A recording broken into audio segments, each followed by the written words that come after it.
There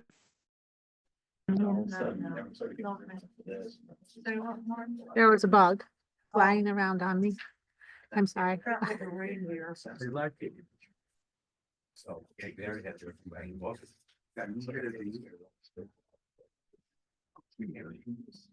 Yeah, I got much blonder. It was a necessary evil. Progress.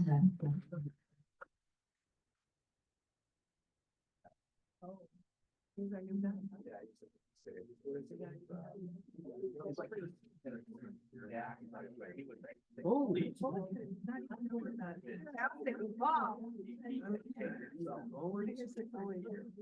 I'm getting reverberation. I bet he does. He's not afraid of the section.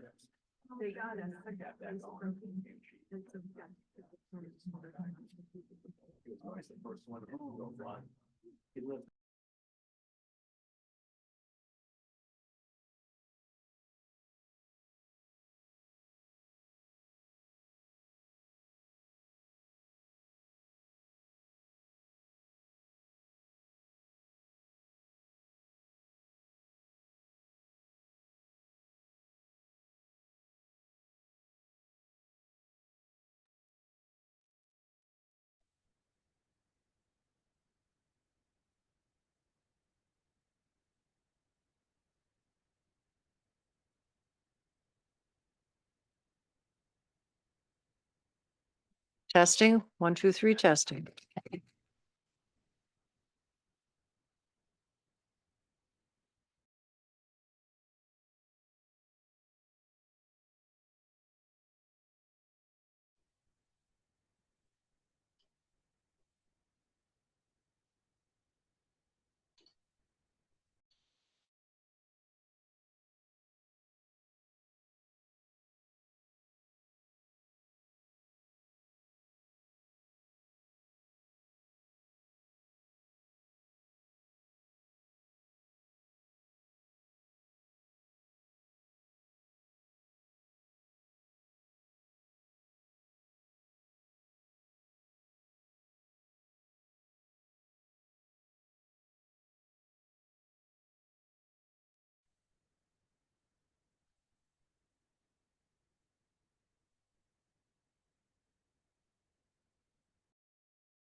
It's 7:04.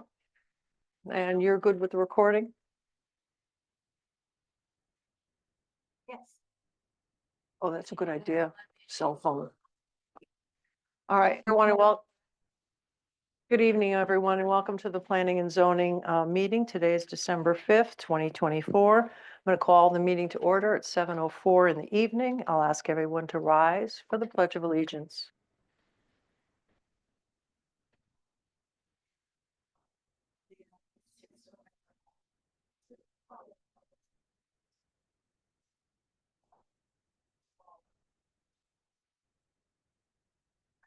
Thank you.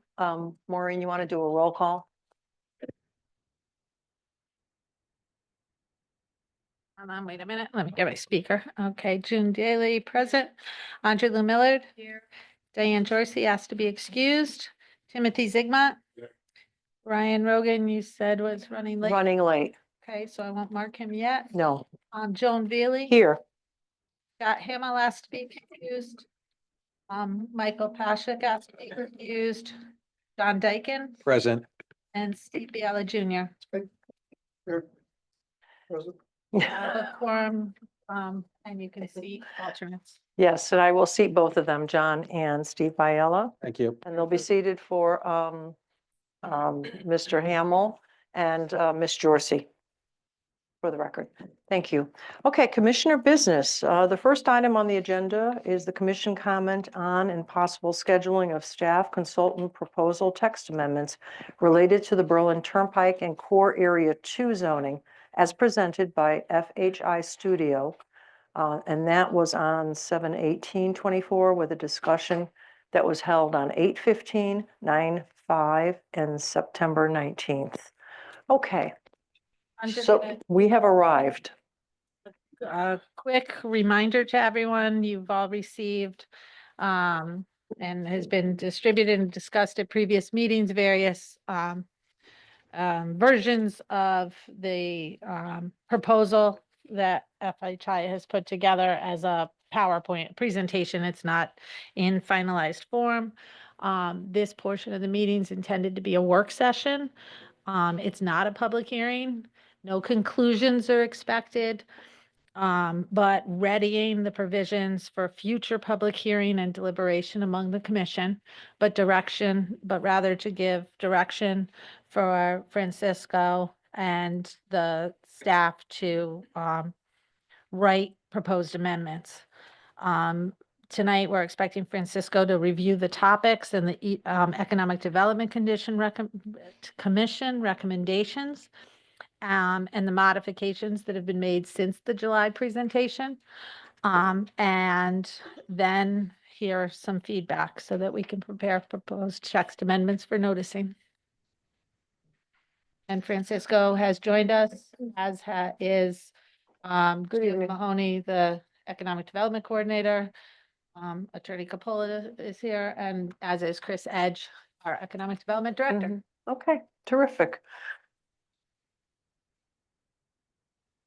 Do we lose? Okay, go ahead, Francisco. Okay, can you see my presentation? Yes, we can. Okay, very good. So thanks again for having us on your agenda. And I'm going to go through this fairly quick. If I need to move a little slower, let me know. I'll take the time we need to review all this content. You've seen this before, so this isn't anything new. But since we last met with you, we've met with EDC and we went through all of the recommendations with them and in a meeting with them. And we made some minor adjustments to the recommendations. So this has been vetted by EDC and has their support as amended. And everywhere where we changed what we had previously, I put that in red. So I'll be able to call attention to that. So can I just interrupt for 1 second? Please do, We please do. did distribute the, I think it was earlier in November's packet that was Mhm. distributed at the November meeting for all of you. He made a couple of revisions. That is what this one is, dated 11/20/24. And he'll call those to your attention. It didn't seem worth it to reprint the whole thing, and you might have made comments on your sheets, so we didn't want to do that to you. But if anybody doesn't have theirs with them and they'd like it, I made a couple copies. I knew it. Okay, thank you, Maureen. Yep. All right, let's start by talking about the SPDD district, also known as the Hilltop Site or Golden Triangle area. We have 4 basic recommendations for this area. I'll go through them one by one. But our purpose in revisiting these regulations is that the site has not had any successful development for decades now. So the regulations have not been effective in enabling development at this site as originally envisioned. In order to help to grease the wheels on development, we we feel it's a good idea to make some adjustments to the zoning regulations for this area. And that's exactly what these recommendations are intended to do. They're intended to create opportunities and change the status quo. So let me go through these one by one. First is to lower the permit requirement for multiple uses. For many of the uses allowed in this area, a special permit's required. And that's a very high standard. It's costly, it's time consuming, there's public hearing involved. And we feel for that, many of these uses are really uses that are central to any business zone and really should be conducted in a more matter of course way and not require a special permit process. So that would include retail uses under a certain size, general business, medical office, hotels, restaurants, banks and financial services, and indoor commercial rec facilities as well. So what we're recommending is those receive a site plan review instead. So those uses would be approved through a site plan application process instead of a special permit. So that's the first part of this, is just lower the bar for a lot of these uses that are uses that we want in the zone, are desirable, and that will not be adversely impactful to any surrounding properties. The next is to expand the range of uses allowed. One of the issues with the SPDD is that it does not allow for a wide range of uses. It's a very narrow use. It was envisioned as kind of a large scale development area to attract regional type trips and shopping. And the fact of the matter is the area would do much better job serving more local residents with more businesses that would be able to serve local residences. And so we've recommended a range of additional uses that should be allowed that are not currently allowed. Since we met with you a few months ago and introduced you to this content, we have also added in red mixed use development as a specified use, providing 40% is reserved for commercial use and 20% is affordable housing, and restaurants with drive-throughs. And all the other uses include adult and child daycare, health and fitness clubs, garden supply stores. So a range of services, retailers, and establishments that would serve local residents of Berlin and surrounding towns, which we think, it would be beneficial to the community as a whole and would potentially enable some development at this site. I'm going to get through all four of these and I'll take a pause. And if you have any questions or comments, we can go back to one of these slides as needed. The next recommendation is to reduce the lot requirements. The lot requirements require pretty big lots and require substantial lot frontages.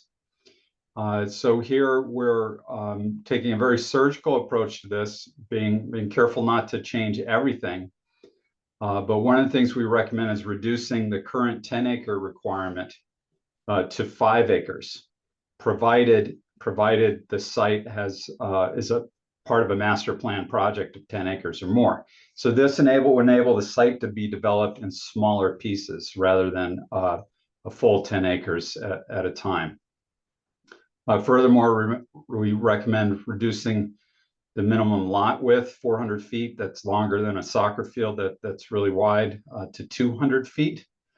The 5-acre lot, sliver lot in the middle, it is not more than 200 feet wide. It's around 150 or 175, something to that effect. So that would not enable that lot alone to be developed. But if that lot were combined with one of the adjacent 1-acre lots, that could create an opportunity for development. We also recommend increasing the floor area ratio that controls your density of development from 1 to 1.5. And to give you an idea of what that means, at a floor area ratio of 1, you could build a 2-story building that covers half the lot. And 1.5 would allow you to go to a 3-story building that covers half the lot. And then furthermore, to reduce the setback requirements, they are currently 100 feet, which is really excessive, considering, with the exception of the residential properties off of Middletown Road, there's not much around this that we're concerned about staying away from. And because there are residential properties, we recommend maintaining the existing 200-foot setback from those properties, but otherwise reducing it to 50 feet along the front, side, and rear on other parts of the property. So we think all of this will also help maybe provide a little more flexibility that will make development more feasible in this area. And then finally, we've got some dead weight in your zoning regulations in the form of the overlays for this area. The overlays, they overlay other zoning districts, including the R43 and the BT1 and BT2. And they were really put in place and intended to allow for a transition of those areas into the SPDD if the SPDD ever took off and really started growing beyond its boundaries. However, the overlay on the R43 site is almost entirely wetlands with a little bit of residential, so that's just not feasible, doesn't make sense. And then across the street, BT1 and BT2, we have an area that's pretty successful, and there's really not a need to reinvent that by developing to a different standard across the Berlin Turnpike.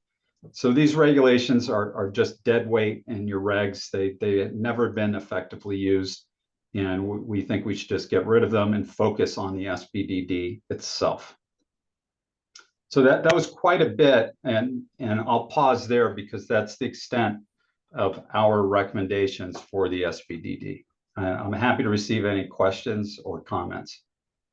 Okay, Maureen. Sorry, I wasn't on.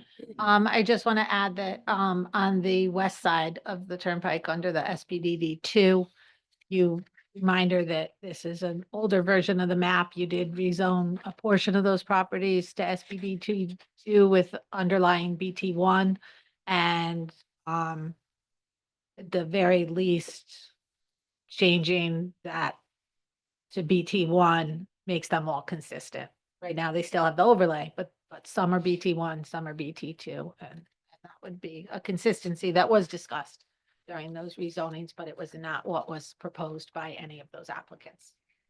Okay, thank you. Commission. Do we have any questions? Yes, June? Yes. I guess I've forgotten how many other areas in Berlin have an SPDD zoning. This is it. That's it. Okay, that's Yep. helpful. Because Yep. what we impact then just impacts that locally. Absolutely. And then you talked about floor area ratio from 1 to 1.5, allowing 3 floors. So that was an example where our height is actually much higher. It's at 75 feet, I believe. That was just for an example. Floor area ratio just is a control on density on a site. It's the ratio of the total floor area of a building to the lot area.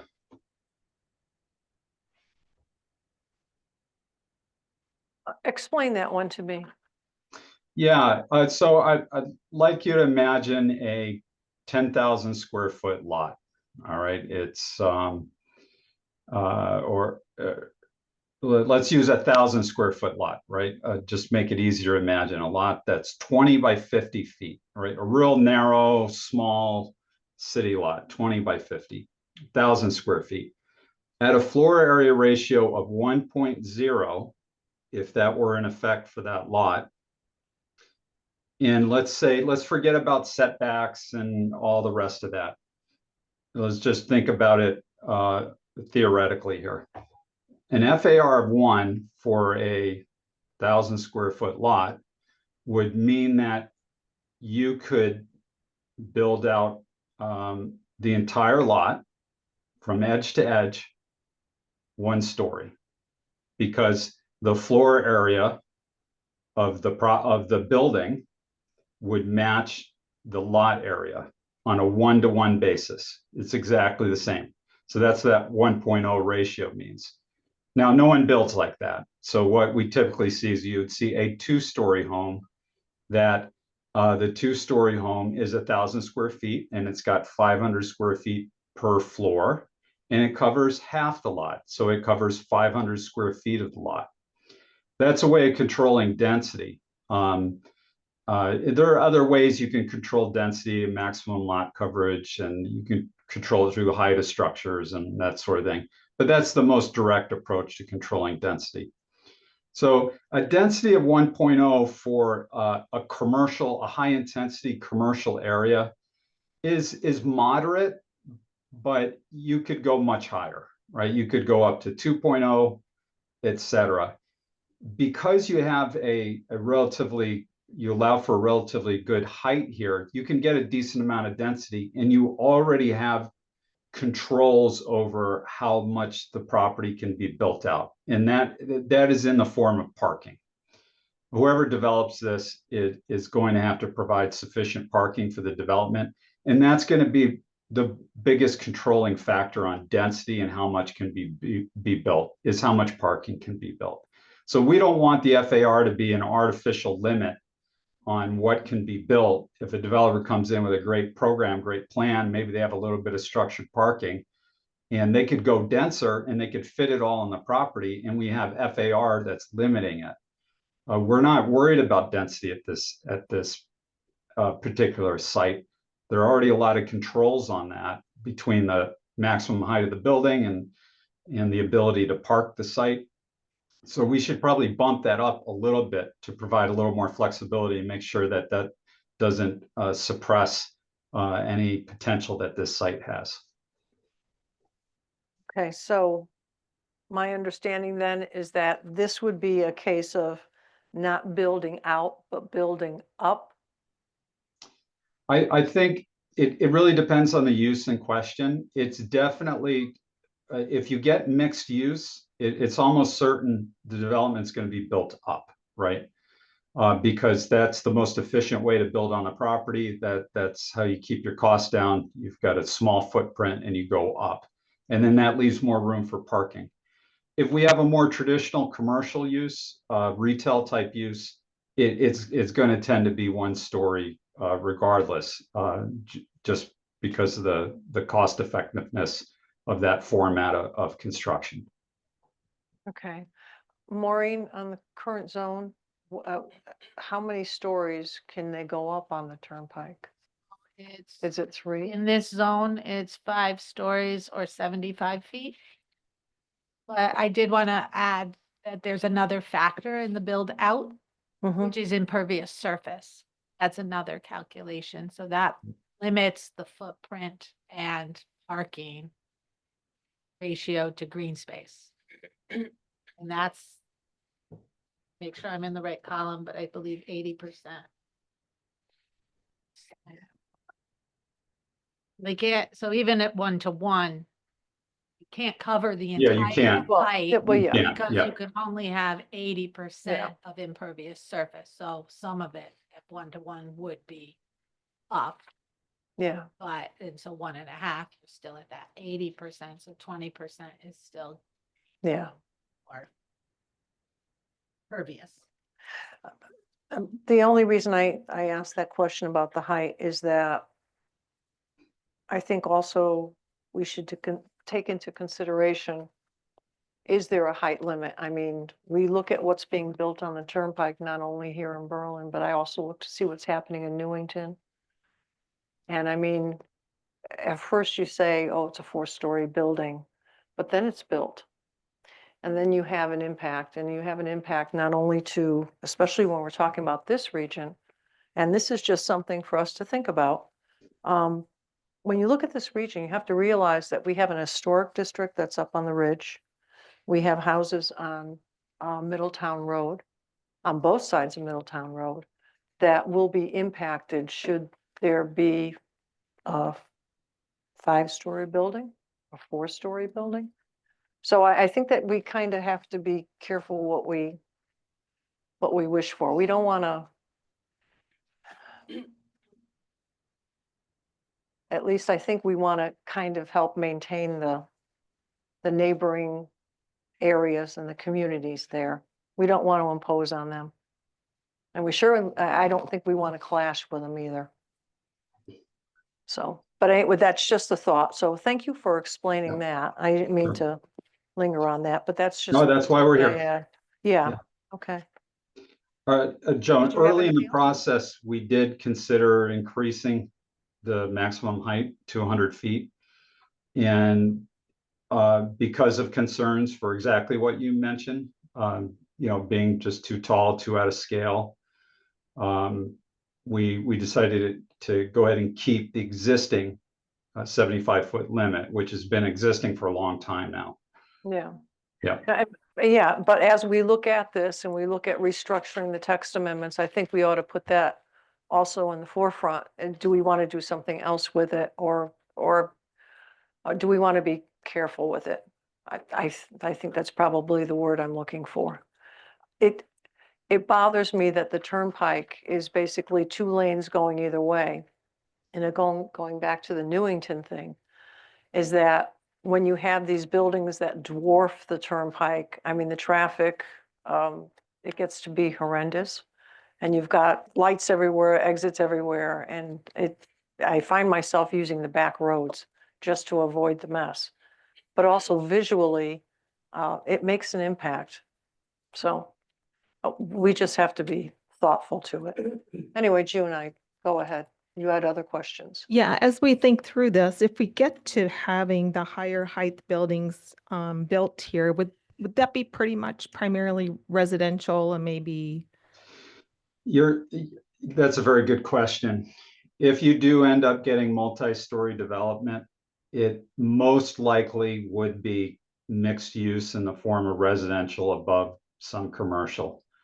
You might get a hotel that's a few, 4 or 5 stories tall, something to that effect.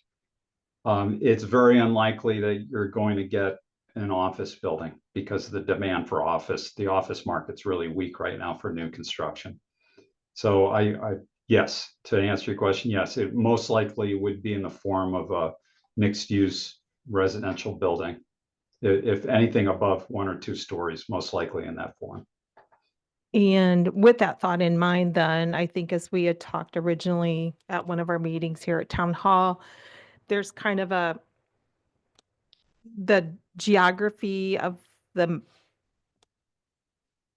land here goes uphill, and it Yes. kind of had talked about residential on the top, which would be attractive because you can look down and over things. Would that change? I mean, that's kind of what I was picturing since we started talking about Yep. it. But if we bring in 5-story buildings on that bluff up there, I mean, is that what we're wanting, or does that change homes that could be developed up there, or how does that impact it? Yeah, that's a great question. When we first met with you, we walked you through what this site looks like, and I think your memory is very good. That this is really 3 different sites. This triangle. There is an area that is developable right off the Berlin Turnpike. It sits up a little higher than the Turnpike, but it's otherwise kind of a plateau, and that is the most readily commercially available. Then you go up a ridge, and really down the center of this property from north to south, there is another narrow plateau up there that would most likely be attractive for residential development if the access could be provided to it. And then the eastern third of the site is all wetlands, so it's undevelopable. Is this something that we can like divide to, and I don't want to cause a lot of questions on length, but can we preserve that residential opportunity up there? Is that something we don't need to do? That's another great question. We had some early discussions about the potential of creating different districts here, one to accommodate the commercial, along the edge of Berlin Turnpike. Another one to set aside as residential, the ridge area. There were a lot of concerns about fragmenting the site too much and about making it challenging for a single developer to do one development across two different districts.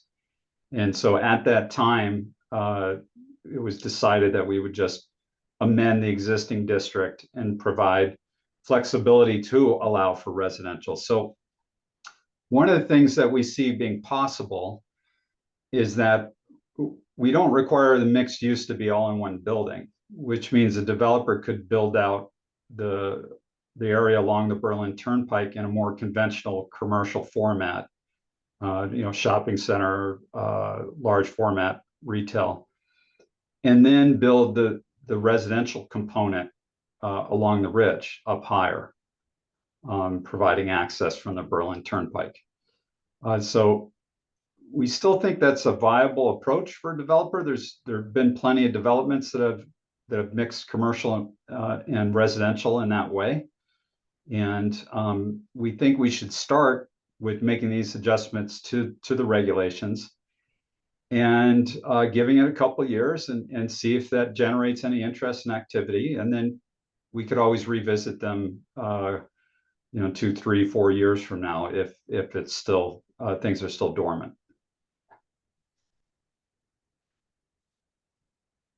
Tim? Yes. Oh, I noticed that you added in the mixed-use residential development. Yes, yeah. And 20% affordable housing. Yeah, I'll go back to that. Yeah, let me go back to it. Right there. Yep. Okay. What I've seen over the units that we have done, that they're all coming in at 80% on medium income, which is $85,000 a year income. To me, that's not affordable units, because the rental rates still go be up in the $2,500 range. Yeah. So I would look to see that it's 60%. Part of it would be 6, but 10% be 60%, 80%. I mean, the other Of 10%, AMI? 80%. So half. Okay. Yeah. And the number of years that we've been playing with is 40 years that it must be affordable.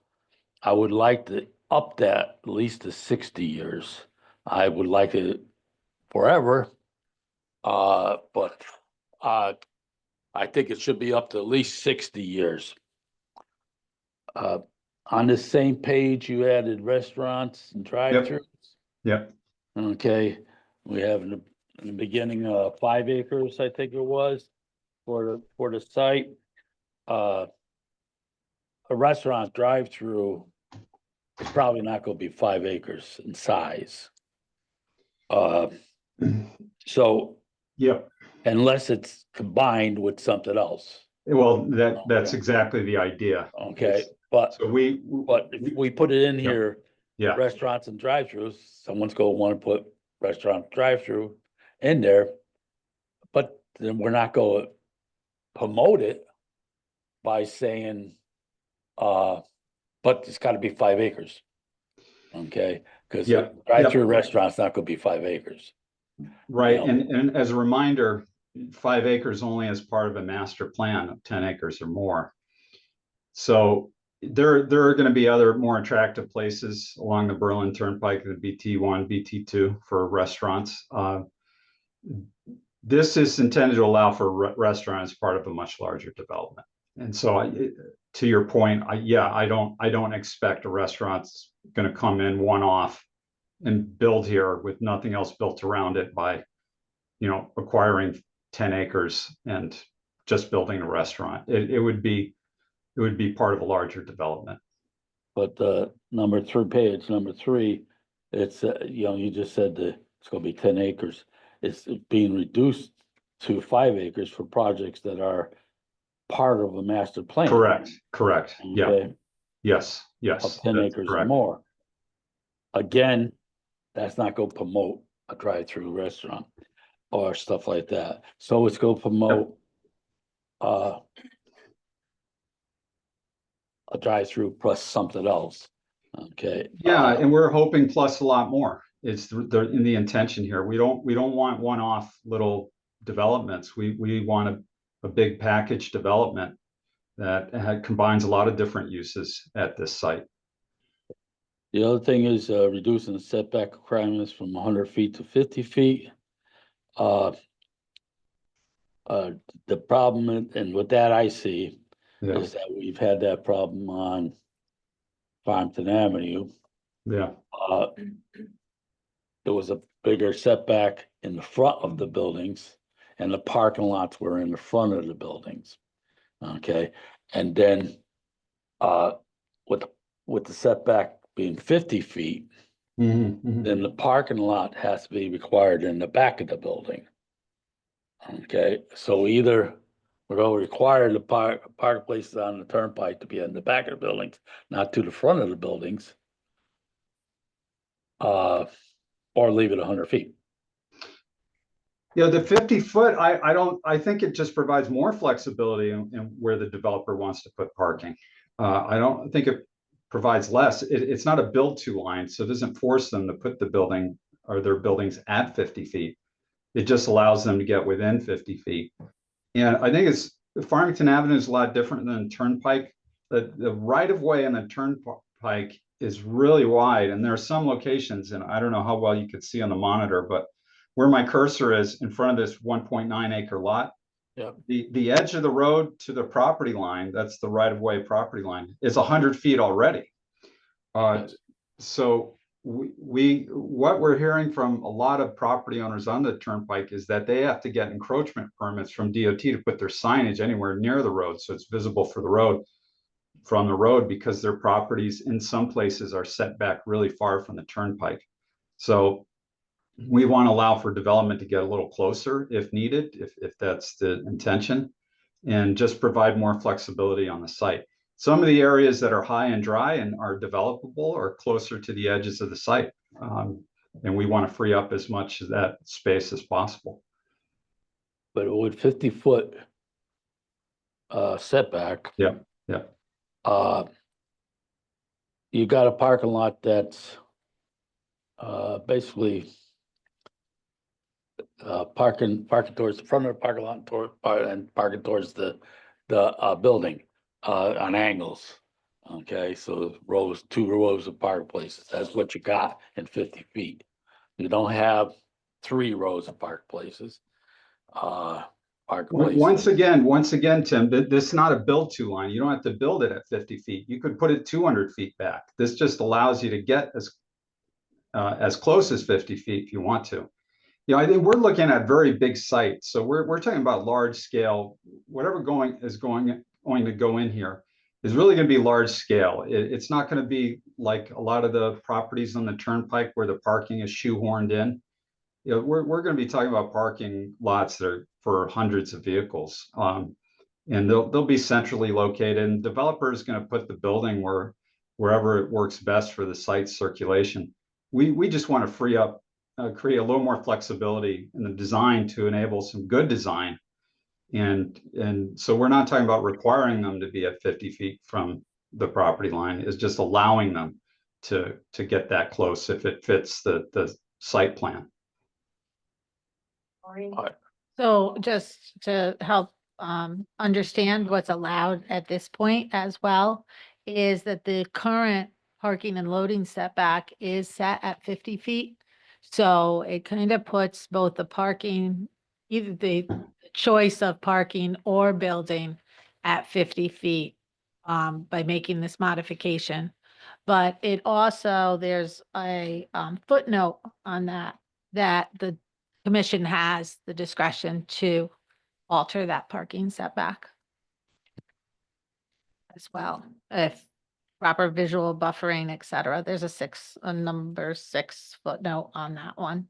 The parking lot setbacks may be reduced by the commission if it finds that the size and or shape of the lot makes adherence to the prescribed setbacks not feasible, blah, blah, blah, et cetera. You know, the routine. So there is discretion there as far as the parking goes to allow it closer, but it then puts that flexibility of parking or building in front. I'm just thinking the way the commission normally on these projects normally are thinking now, the green islands and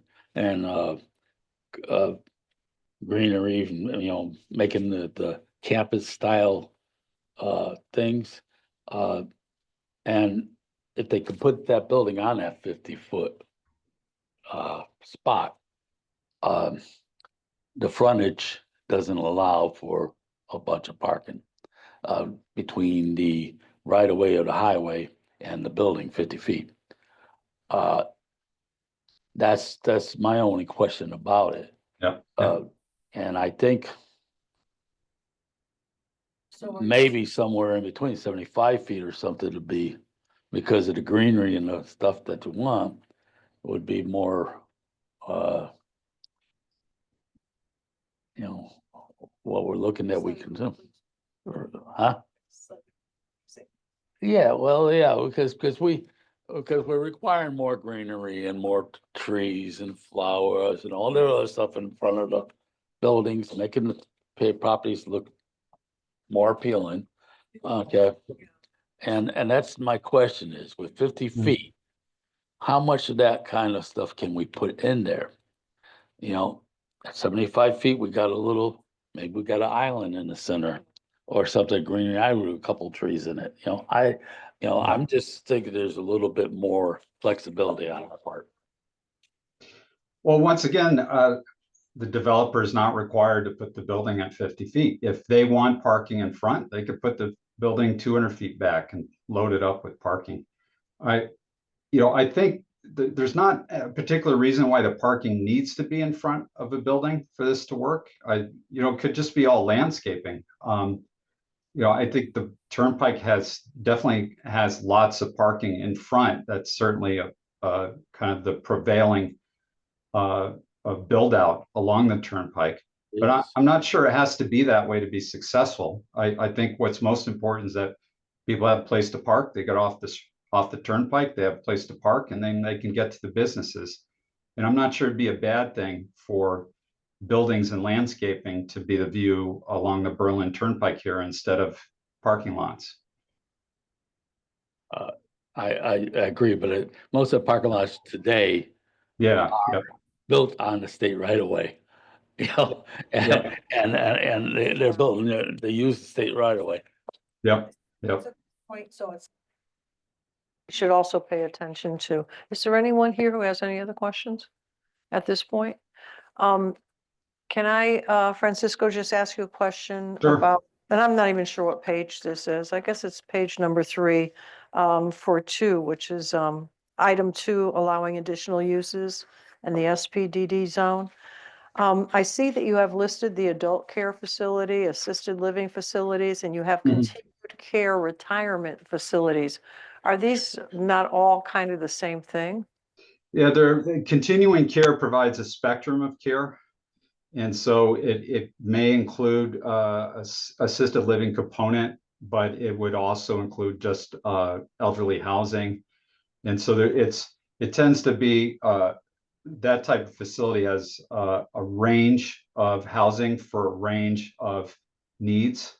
And they tend to be larger, more robust developments. Assisted living facility, we're typically talking about one building. It's basically like a nursing home type facility. Okay, but would the assisted living then run with the convalescent or the nursing home? Usually, if I can help, Yeah, that it's usually a part of it. The continuing Yeah. care runs the spectrum. So you Yeah. may have it, it obviously has different business models, but you might have independent living units. Then another portion of the development or the building or the site may have units that are assisted living where you can get congregate meals and things like that. Yeah. And then the care ability of usually some sort of nursing on site that you that you pay for a la carte. And then they also may have a convalescent home where you can either go as respite, or, something happens, you need to be in the nursing home for a short period of time, and then you can move back to your unit, or you Yeah. move to the nursing home. So it's sort of like a Jerome home kind of a I setup think that they Jerome have in Hall there? works that way. Elam Park in Cheshire works that way. Mhm. There are a lot of, there's one up in West Hartford that has continuing care as opposed to assisted living, which usually those are not completely independent. They have meals, Mhm. and a dining hall, that kind of thing, and activities. But as you progress in your nursing needs, Yes, they may not be able to fill them, and you may have to okay, hire from outside as well. okay. And I see Mr. Edge Most has, of them you can hire from outside as well anyway, in the assistant. Yeah, You Okay. get your own nurses. yeah, and the visualization is almost what Masonic Care does in Wallingford. So from, I need a nurse 1 day a week, to assisted living, memory care, hospice. So essentially, potentially I mean, again, if I could make it happen, it would be from the bottom of the hill to the top. As you age, the care gets greater. And basically the levels of amount of nursing would, and I think that's the difference there between the different ones is, yes, you could have an assisted living facility by itself, but a continuation of care could be that combination to really give people the ability to age in place here in Berlin. okay. All right, thank you. I just wanted to understand what the differences were for especially with the continuing care retirement community. And then the other item that just sort of hopped off the stage at me on the same page was the sales and service for boats, vehicles, and equipment, and also car washes. Um, I'm not sure how I feel about that, because it's just sort of, to me, it sort of just brings the thought that we're gonna end up with like was it that DL, that's on the turnpike right now? Is that the name of the company? That D&L. It's just basically storage and just basically a bunch of cars. And I don't think we wanna, huh? Well, well, thank you. But I guess I kind of didn't see how that was gonna be clumped in with that, because it seems like we're trying to go down a development path, and I'm not sure that that's the road we wanted to go. But that was my opinion. Same equipment sales are all the construction.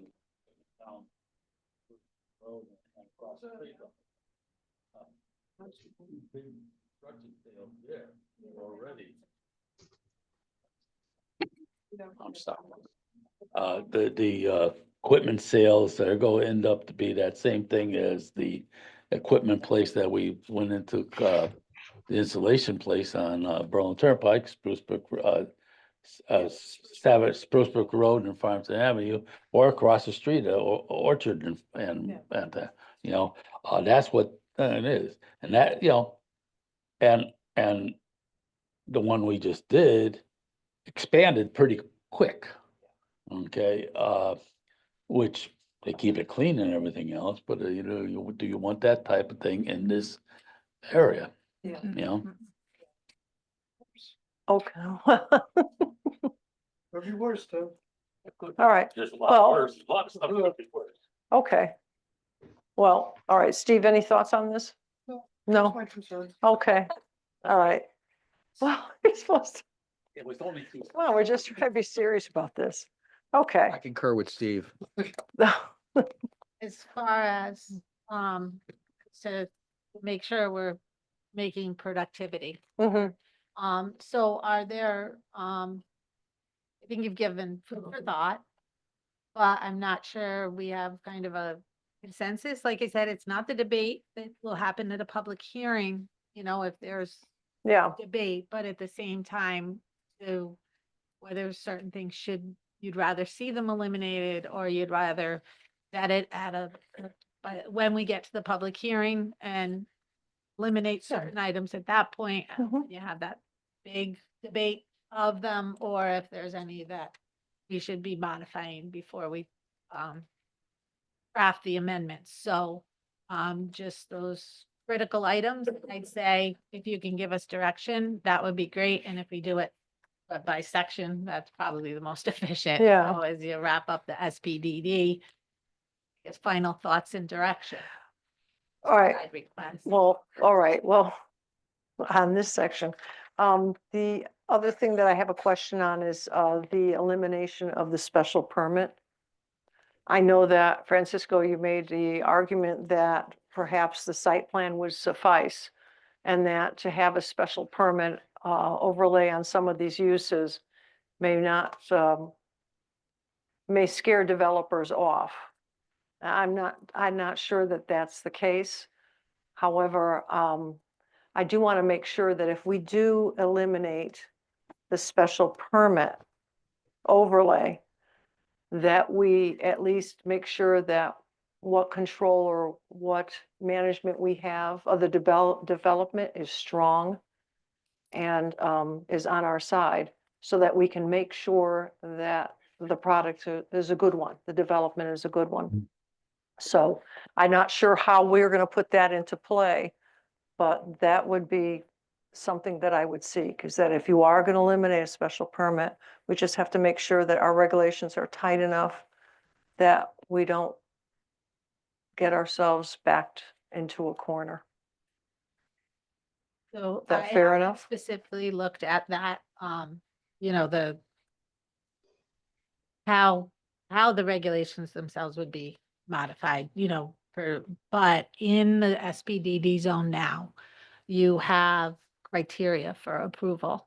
And that speaks to a number of design and those types of elements. So I guess we'd take under advisement to see that criteria remain, is what I'm hearing.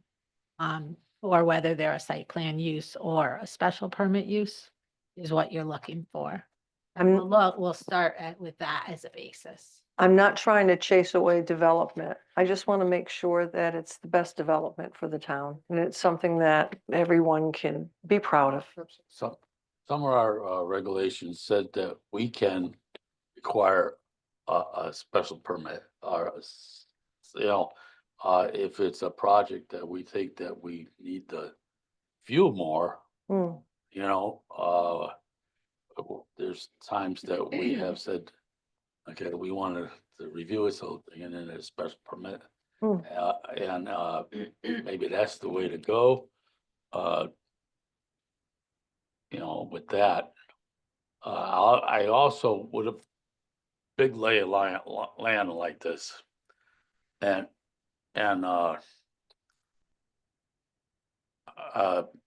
what's happened in the center of our town, we got design and review. Okay. I think design and review should be in the regulations, because we're using it in other spots in town than what is that? We used it on our turnpike projects, okay? We used it and the developers said okay to everything, but we technically don't have design and review on those properties. So when we want certain siding or certain colors or extra grass or whatever, you know, we should have that ability to help design the project the way we want to look at it, you know, and be a good project to bring in other projects. Yeah. You know what I mean?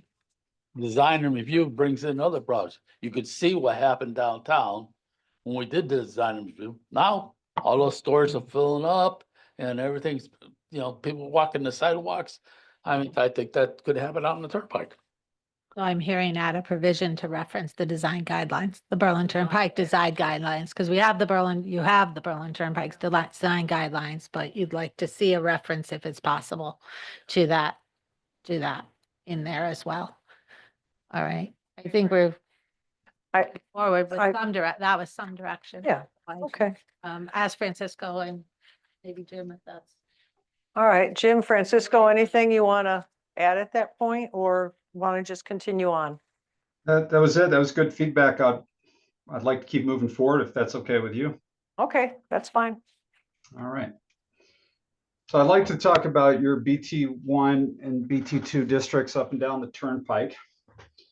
One of the first things that we did was, and since we last spoke, was to update the purpose statements for these districts.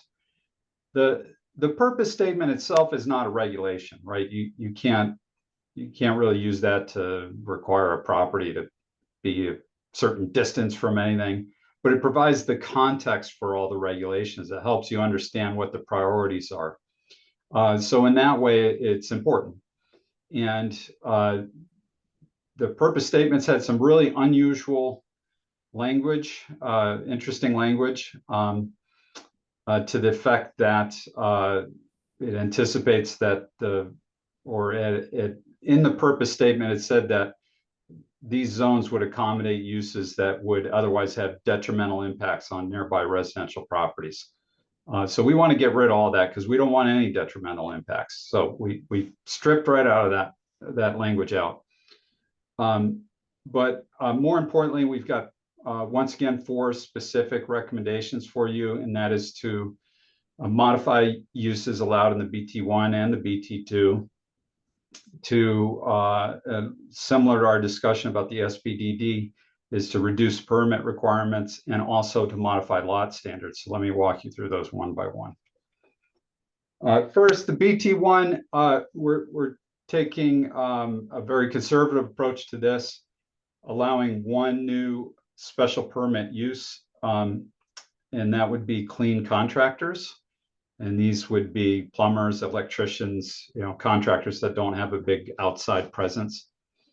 And to remove a couple of existing special permit uses, including lumber yards, which do have a very big outside presence, and religious uses, of which you have plenty of districts in town that allow for religious uses. For the BT2 is really where we're making most of our recommendations. And so that starts with adding new site plan uses. And there's the full list. And the items in red, we added after meeting with EDC based upon their guidance. So here we have these new site plan uses. These are uses that are not currently allowed in the BT2. And so we're talking about allowing them by site plan. On the right side of the page, we're also recommending adding new special permit uses. None of these uses are currently allowed in the BT2. And that includes indoor, outdoor, commercial rec, private transportation, auto rental service, garden supply stores, amusement facilities, boat vehicle equipment sales, public utility buildings, car washes, liquor sales. And with car washes, the current acreage requirement is 2 acres, and we recommend reducing that to 1.4, which opens up some properties for potential use as a car wash. And then, like a recommendation for SPDD, there are uses that are currently allowed, but they require a special permit. And we think a site plan is a sufficient standard. And those include adult daycare, health and fitness clubs, hospitals, child daycare centers, group daycare homes, hotels, radio and TV broadcast, and public schools, libraries, and post offices. All of those require special permit right now. We think a site plan is more appropriate for those types of uses. Next is to reduce the permit requirement in the B. So let me first explain what it is, and then I'll talk about reducing it. In both the BT1 and the BT2, any use that is greater than 5,000 square feet, which is the size of a very large home, any use greater than 5,000 square feet requires special permit. So regardless of all the things here that we're identifying by site plan, if it's over 5,000 square feet, it triggers a special permit anyway. 5,000 square feet is not a lot. A CVS is 13,000 square feet. So we recommend doubling that to change that threshold to 10,000 square feet. That way, more uses would be allowed by site plan that are in the range, currently in the range of 5 to 10,000 square feet. And in addition, we recommend modifying the lot standards for both the BT1 and the BT2. And we're not talking about wholesale changes here, just some minor adjustments. The front yard, and this goes back to our discussion about the right of way and the setbacks along the Berlin Turnpike. The front yard requirement, the minimum front yard is 50 feet, which for a lot of these businesses, that front yard line, that property line is already 50 or 100 feet back from the edge of the roadway. So we think that should be reduced to provide a little more flexibility in the design. Next is just an adjustment needed to the building height standard. We're not really talking about changing the height. We're just adjusting the 4-story limit to 3 stories because you can't build 4 stories at 35 feet. So we believe it was intended to be 3 and it was set at 4 in error. And then finally, reducing the lot size. The lot size requirement, the minimum lot size in both zones is 2 acre. And about half of the properties, at least a third of the properties are under 2 acres, which means you have properties that are really not redevelopable unless they are joined with an adjacent property, which really is a very costly thing to do. And it really diminishes the ability to redevelop a lot of these properties. So we recommend reducing that to 1 acre. So that's the extent of our recommendations. Since we last spoke, we had initially considered reducing the minimum lot size. We decided to keep that at 175 feet, which is exactly what it is right now, instead of changing it because there were concerns about properties, just little sliver properties being developed and the need for that frontage to accommodate driveways and everything else on the property. So we kept that as is. So, the one item that we know that you had concerns about last time we spoke was the lot size. And that's why it's flagged in yellow. And I want to make sure I'm calling attention to that so that we can discuss that as needed. So that's the extent of our recommendations for these zones. And I'm happy to receive any comments or questions you have. Okay, Commission. Can I just make one last comment? Oh, sure. I'm sorry. The other thing we had was there is something in the BT1, car washes were given an asterisk for a 2 acre minimum. I don't think anybody really knows the history why, but it's an extraordinarily large size and it goes back to the discussion about the number of properties that are not 2 acres. Getting 2 acres is nearly impossible right now. You might have 1.6, 1.7, 1.8. You can't buy a third of an acre. You have to buy, a good example would be some just north of the Acura dealership, same side of the road. One of those properties you can do a development on to buy 2, you would have 3.3 acres instead of the 1.7, 1.5. And so I'd like you to at least take a look at that and consider it. I don't know exactly what the number would be. I think 2 is excessive. Car wash, the one in Newington up by the Dairy Queen is on 1.3 acres. Is it a little bit tight? Yes. But I think having the 2 acres is challenging because it really disincentivizes somebody from doing something because they can't get 2 acres. It's almost not possible. So just something to think about. I don't know what the number is. We happen to have 1.4 here, but if it wasn't 1.4, it's fine. It's more of just finding a solution or discussion on it. Thank you. Okay, thank you. And then June, I think you had your hand up. Yes, when comparing to the SPDD, where we had stated, maintaining a 200-foot setback from residential properties, why is that so much less on the BT1 and 2 under number 4? It says. Yep. Yeah, that's a good question. It's really because of the scale of development in the BT1 and BT2 is a lot smaller and the heights are less. at 35 feet versus 75 feet. And so that's why the setback is less. And then these properties are really small. If you had a setback of even 100 feet, it would significantly diminish the feasibility of building in on some of these properties. So So- this, as I understand it, this has been, these standards have been in place for a long time in both these districts. And as I understand it, it's been serving its purpose fairly well. Yes, I understand it's been there. I guess part of my concern is that we've had this raised by residential properties on some of the projects that have come through, and we've become sensitive to that. Sure. And it's nice to know that these are shorter in height, 35 feet, I think is what you said. Correct. Puts us at the greenhouse height or something next to the farms. We've kind of come Yeah. across this, so Yeah, it's 3 stories. Yeah. that's, it's just a concern being so close. So it says 2550. So which is it there? Yeah, the 50 feet is when abutting a residential district. So if you're abutting another commercial district, it's only 25 feet. But if you're adjacent to a residential district, it's 50 feet.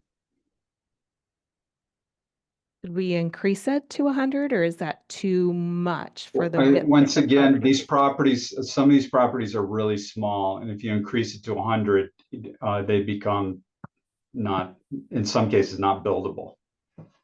I think what's most important, it's 50 feet's a decent amount of space, but it really depends what's in that 50 feet.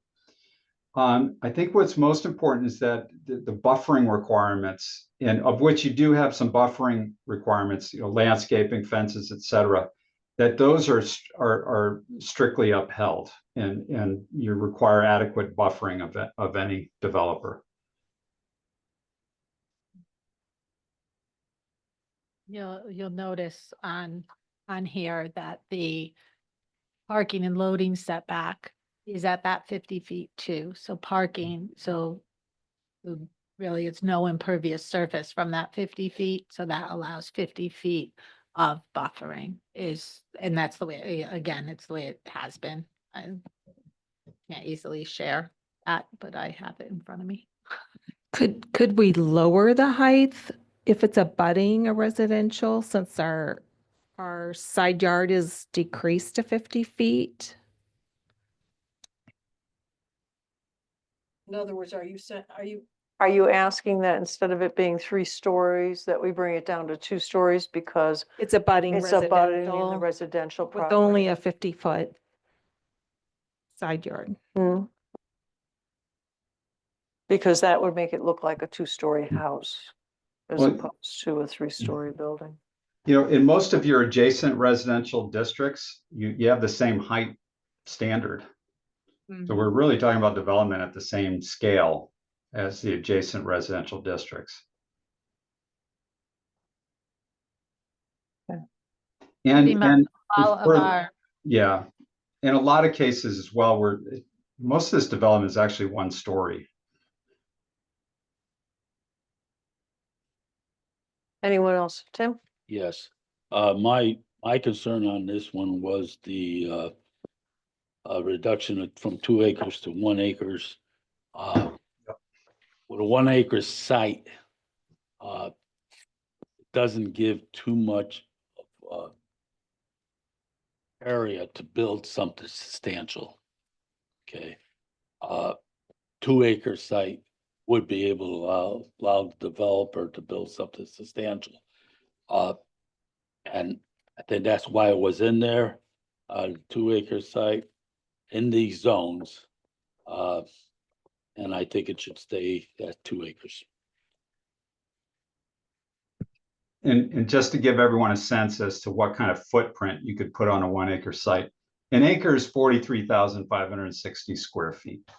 Yeah. Your FAR is 0.5, which means you could only build out half of that. So that's just a little shy of 22,000 square feet. Yeah, Francisco, that was my question was, so for, Yeah.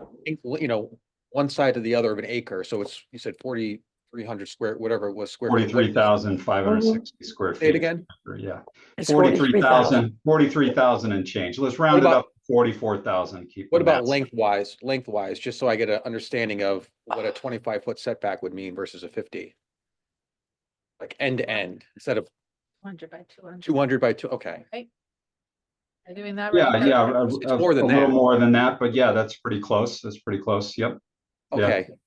I mean, that's why, I mean, it makes sense to reduce the setbacks, at least for, you know, Yeah, you're talking about, we're not talking about big properties in some case. So if the setback is big, 100 feet, you're half the property is not developable. Yep. so could you construct improvements on a 1 acre lot with those setbacks? Is it completely within those setbacks, or is there a smaller building square that you'd have to work within? Well, in the case of any lot, the side of a lot that is adjacent to residential, you have to have 50 foot that you can't build anything in, not even parking, right? So that's all landscaping. Right. So Right, you okay. take that away. On any other edge of the lot that does not abut a residential district, you can bring the parking and loading zones within 10 feet of the property line, and that's held at 10 feet to ensure that there's a little bit of landscaping around the edge to soften the look of everything. So what- Realistically, if we think about a 1 acre lot, let's say if you were to change it to 1 acre, the FAR is 0.5, which means in theory, you could build a 22,000 square foot building, right? That's that's almost 2 CVSs. So we're still, now you still have to park that, and you still have setbacks. So you can't, you're not necessarily going to get 22,000 square feet in there, but that's what the FAR allows. So you can still build a development of scale on 1 acre. It's just not going to be, obviously, it's not going to be a big grocery store or something to that effect, but you could build a CVS or Walgreens or a Trader Joe's on 1 acre and have room for parking, provided the site's shaped right and depending on whether or not you're abutting a residential district, that sort of thing. Thank you. Anyone else? Yeah, Tim. With that said, I take the example when I'm saying a substantial building. Yeah. Is Worthington Office Park, I think it's called, or whatever it is, Middletown Road, and they changed names a couple times. Middletown Road and Burlington Park, the yellow building. Candy factory. Yeah, right. It's been a candy factory. She didn't know that before, but the candy factory. That's on 2.6 acres. And that's a substantial building there, So basically, I would look at that building and say half of that building would go on a 1 acre building, one lot. Sure. That's why I'm looking for 2 acres, which would be less than 2 acres, which would be less than what that the candy building is. Yep. And with something substantial can be put in there. Yep. Now you do have 2 acre plus properties on the turnpike, and so you're still going to get, there's still the potential for large scale development on some of these larger properties, and you still might have developers that are interested in assembling properties to do something bigger. So this, doesn't shrink everything to 1 acre. It just frees up those individual sites that are currently somewhere that are currently less than 2 acres. It frees them up for development.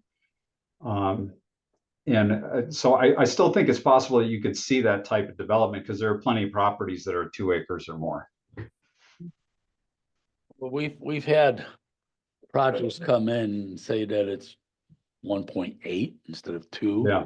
And they come in and say, when they want a little waiver of the thing, go down to 1.8, and they show us the building, and we usually do that.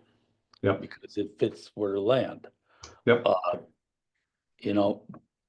I don't know if this would be a compromise of 1.1.5 acres. But some of these things that I see happening here, like car wash for 1.4 acres. I don't know where 1.4 comes from, because it's gotta be one piece of property probably that someone's got interest in to put a car wash in. That's my opinion. Uh, you know, I I just want the projects to be substantial projects that are beneficial to the developer and beneficial to the town. So, the 2 acre lot gives the developer more space to build a more substantial building, more rental incomes coming in, and more stuff for taxes for our town, with a bigger building. It's just, I think it's something more substantial that the Berlin Turnpike needs to happen. And I will go back to the Farmington Avenue. We had something substantial come in. Okay, with the apartments up top and the hop house and everything else. And then also, boo, look at this. Okay, that's what I want for the Turnpike. Look at this, and everyone's value of properties go up because now there's demand. Build the demand up by letting developers make their money. If I could just add, So- I, Okay. sorry, Yes. I like the 1.5 acre idea, Mr. Gigmont. I think that might potentially work for both the sites and the car wash. It might be a nice compromise. My concern is I don't know whether or not people are scared off of the 2 acre minimum and don't even approach us. Because most real estate people don't look at the footnotes. They're gonna look at 2 acres and they're not gonna do it, even if it's 1.7, 1.8, 1.9. And I'm thinking in particular south of Route 9, because it's a challenging area. I would love at least a consideration of 1.5, because I still want to get a nice development on 1.5 and would allow us to do some more things with it. But anyway, I appreciate the thought, and consideration of that would be appreciated. Okay, all right, thank you. Options. of the commission. Well, yeah, I mean, and realistically, if you do have 1 acre of property, you're gonna be limited as to what you can put on there. Just by the size and by the parking requirements. So that in itself will drive what the options are for a 1 acre parcel. And I know there's a couple of them there that are on the turnpike. So, all right, anyway, boy, you got a lot of feedback on that one, Francisco. Anything? That's on why the- we're here. And you're happy for it, right? Yes. Okay, anything on this side, Andra? Steve, you've been quiet? Okay. All right, terrific. So I guess we'll go on. If we're Yeah, I've got a finished little with bit more this? for you. This last Yes, piece of it. okay. Yeah, okay. Go ahead. Kensington Village Core Area 2. And on the map, the core area 2 is this grayish blue hashing that really covers most of the Kensington Village area. The core area 1, which is your higher density area, is this kind of peach color hashing here. And that's a very small part of this whole area. So most of Kensington Village around the train station and what you think of as the downtown here is in Village Core Area 2. And here's the purpose, and the whole purpose of this overlay, and it is an overlay that overlays underlying base zoning districts. There's mostly the CCD2 throughout this area, and the GI as well, but mostly the CCD2. The whole point of the overlay is really to leverage the train station, the new commuter rail service, and to provide an area that's attractive to people to walk around, commute to and from, visit stores, retailers, and shops, restaurants, that sort of thing, and really have a nice village experience. Successful places require density for that to happen. And so this overlay does exactly that. It allows for increased density, and most of that density is afforded for in the core area 1. to a lesser extent in core area 2. So let me walk you through that.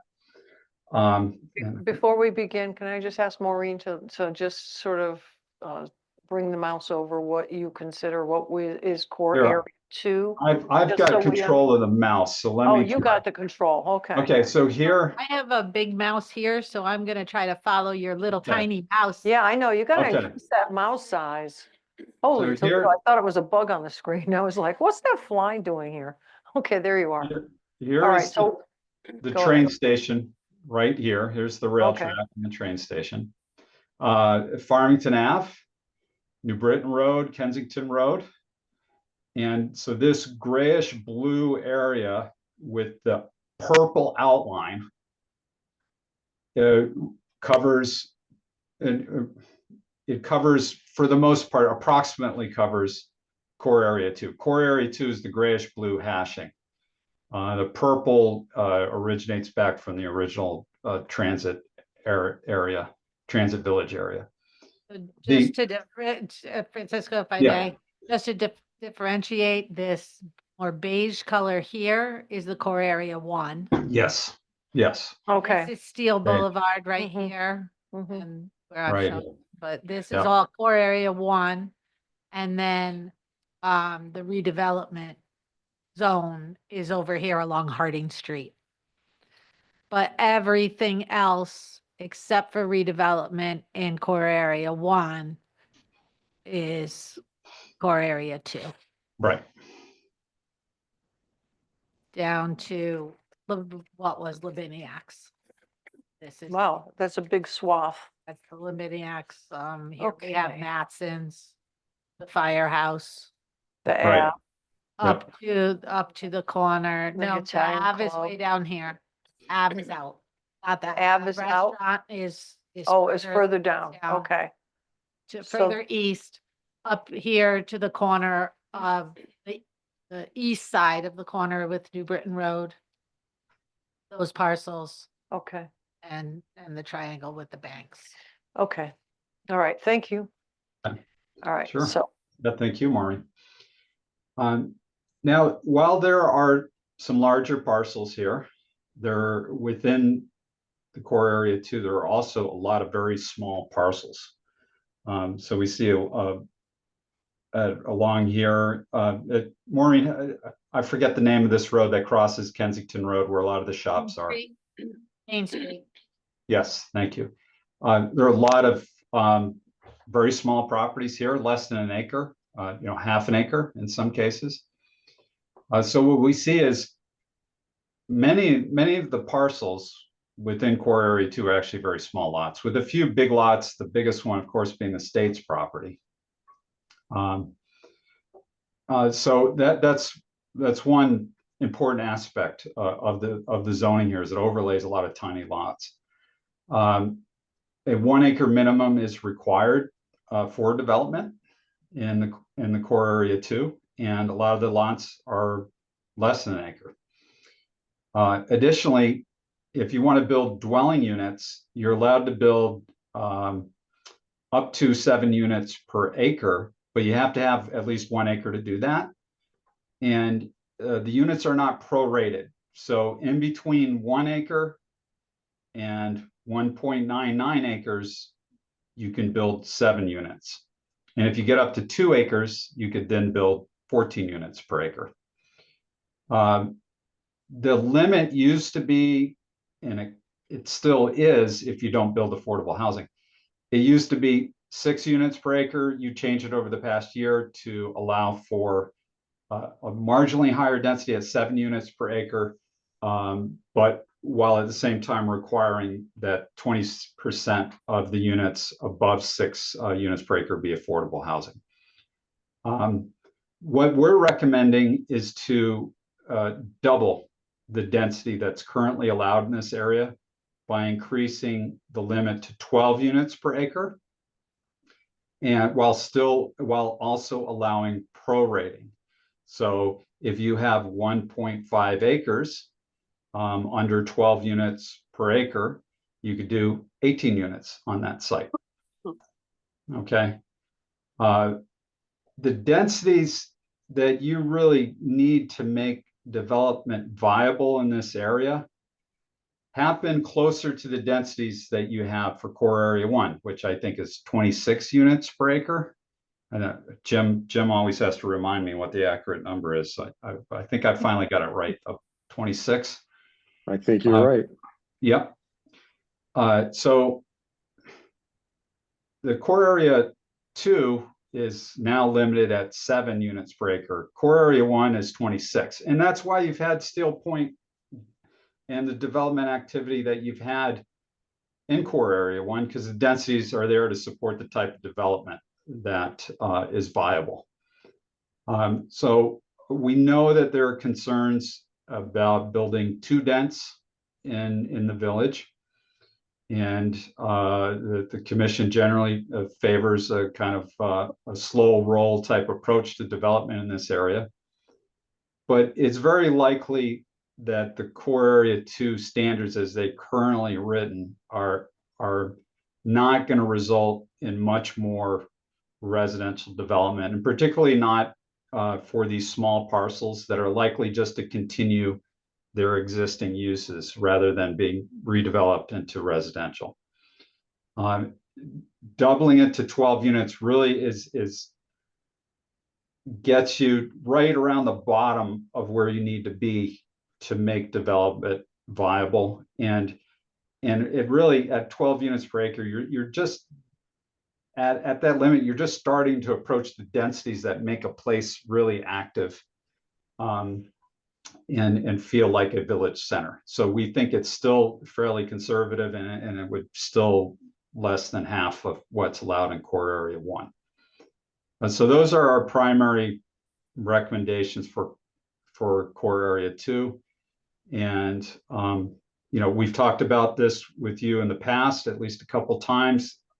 And so I'd like to open it back up and see if the commissioners have given this any more thought.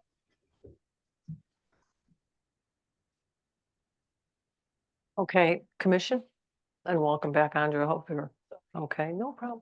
June, let's start with June again.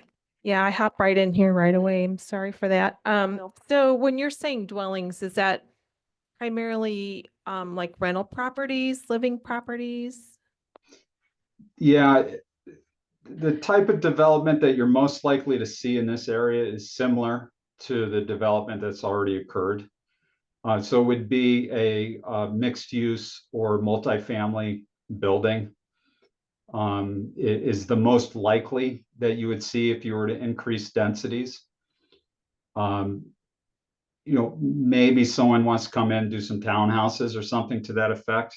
But what's most likely would be an apartment building and mixed use along the lines of the buildings that you have that have been built in the past, over the past several years.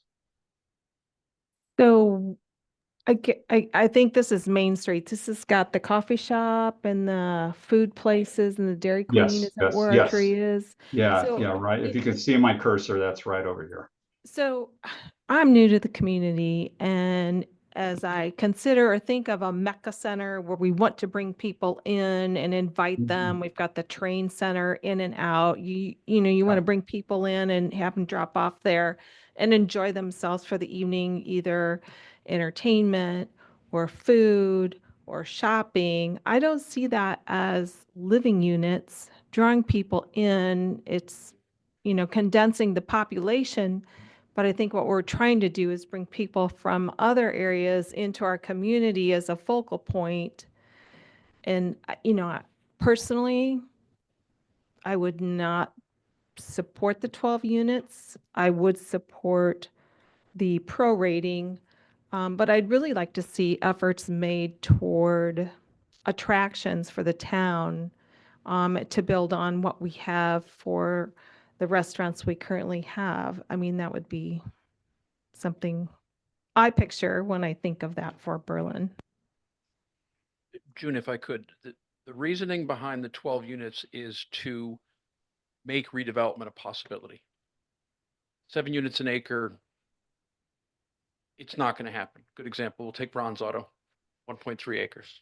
Okay, 7 units an acre, you could do 7 units or 1.3, it's 9 units.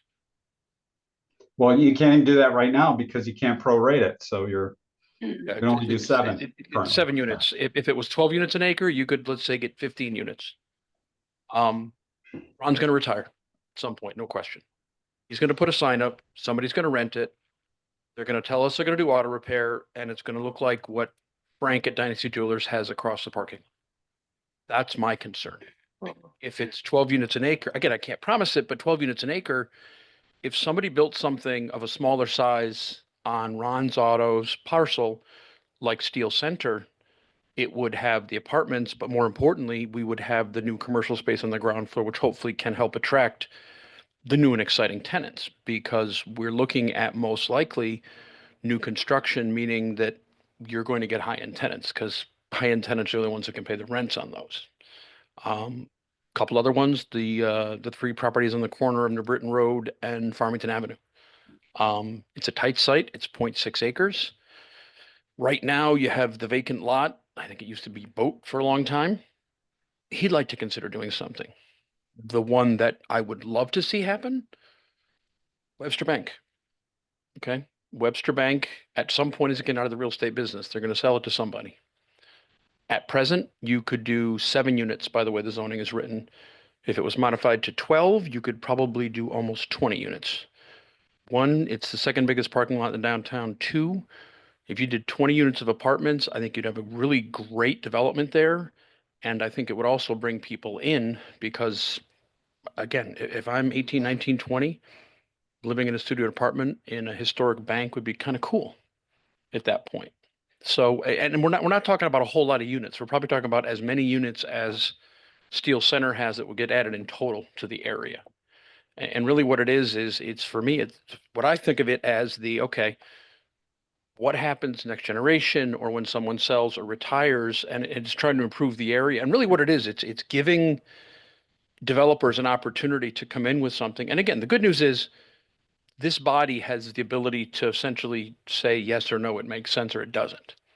And it really, in my mind, is giving them the ability to at least have something that's viable to go to a bank with and then to come back with us with, because I think if you look at what Mark and Tony have done, one between Steel Center, but even taking over the old Tyvek building, I think there's probably more folks like them, if not them, that would consider looking at these properties and invest locally. And yes, would it be a couple apartments? Absolutely. But at the rents we're talking about as well is these are people that are going to be supporting the restaurants. I think, I don't know, I'm just going to dovetail on June's thought, but I think what she was trying to say, or at least Yes. what I heard, was that we have something that's called a Kensington Village Core Area, and that we have to be cautious, or at least considerate about increasing the density, because otherwise now we have a city core. We don't have a village core. And we talked about the walkability, we talked about people going from Tavern on the Tracks to the Ave, and then maybe ending up at the Hop House with friends sitting outside. That's all really nice, and that's sort of what we're looking for.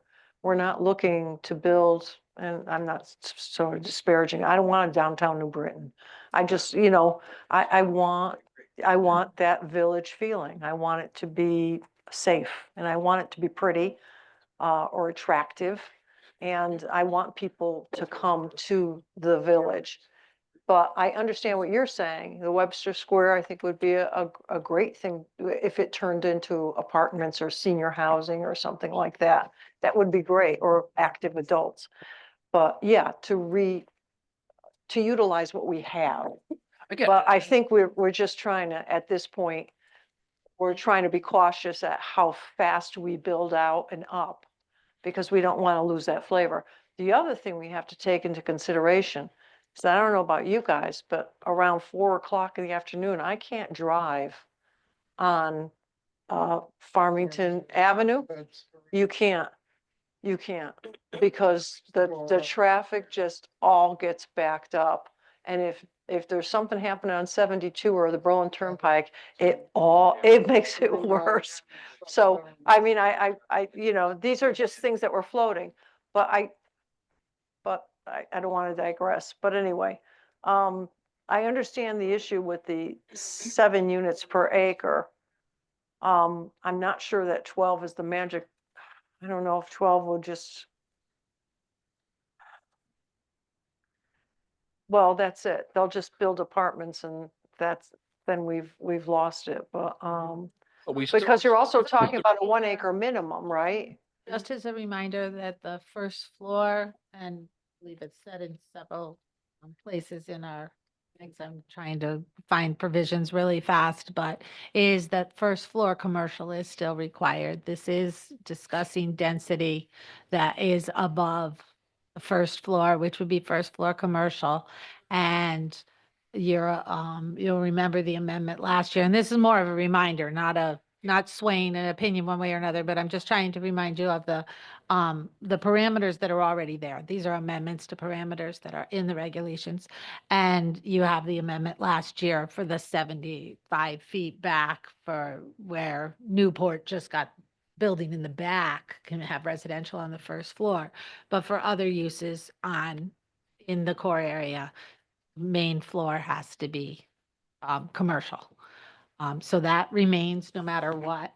I just pulled up and I'm sorry, while Francisco's sharing, I can't share, but and it'll take a second because it's a little long, but to read the purpose of the Kensington overlay zone. I've got it right there. Oh, there you have, he has it right there. I'm sorry, Francisco. I'm You were looking good at enough to something give it else to us, Francisco. instead of your Yeah, for listen your here. presentation. So it is for, one of the features is to allow and encourage mixed use development that offers a high intensity of uses. So you have that, decision made some time ago, not that, you're amending Mm, Yeah, the decision. So that's, yeah. but I want you to be reminded what is said from then. Yeah. And All right, so they're asking for us to consider increasing the units per acre and allowing um,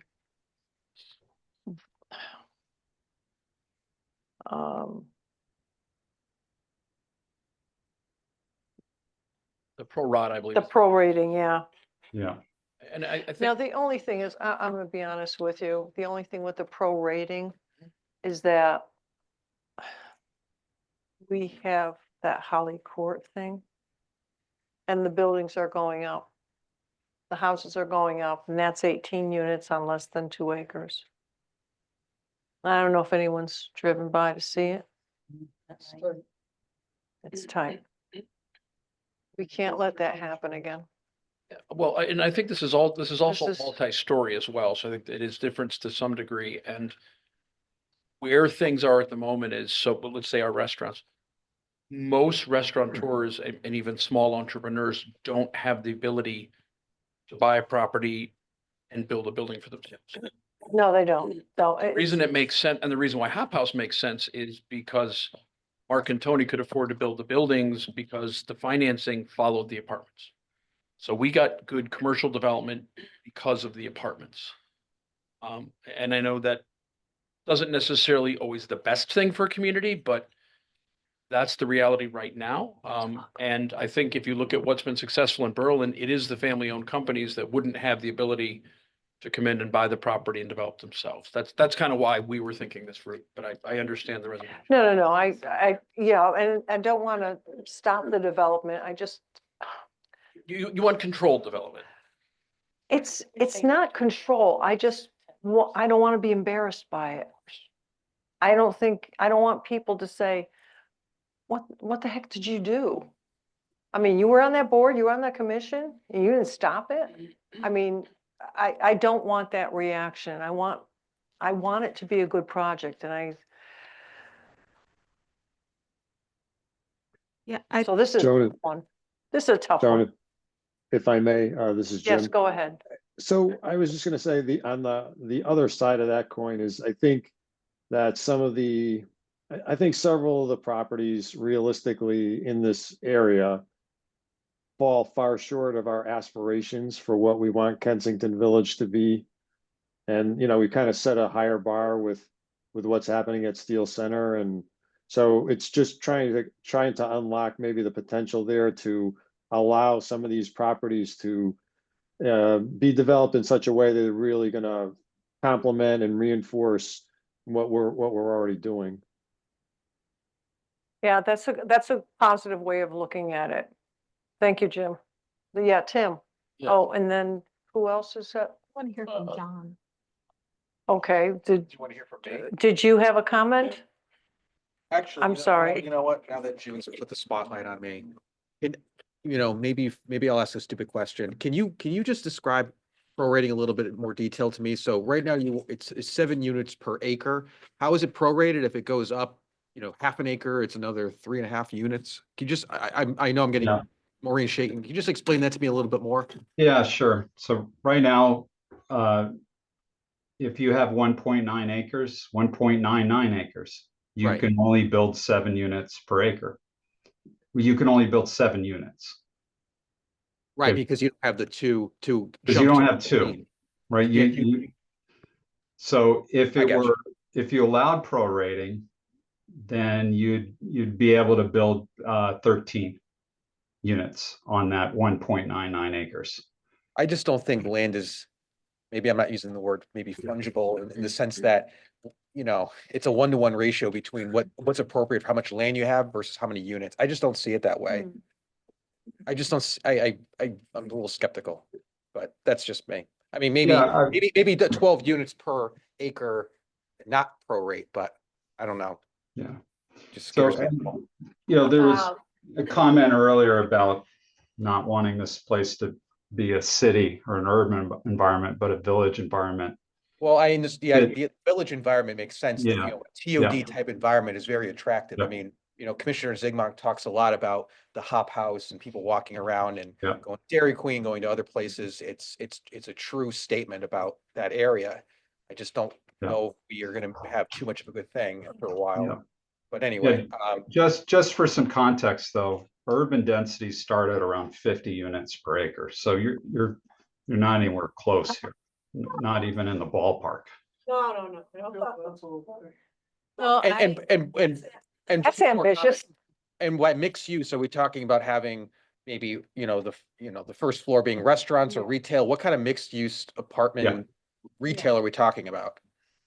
Yeah, that's typically the format. The first floor would be Right. retail, service oriented, or restaurant. That's correct. Yeah. So for instance, 861 Farmington Avenue has, where you save the facade. Yeah. Has,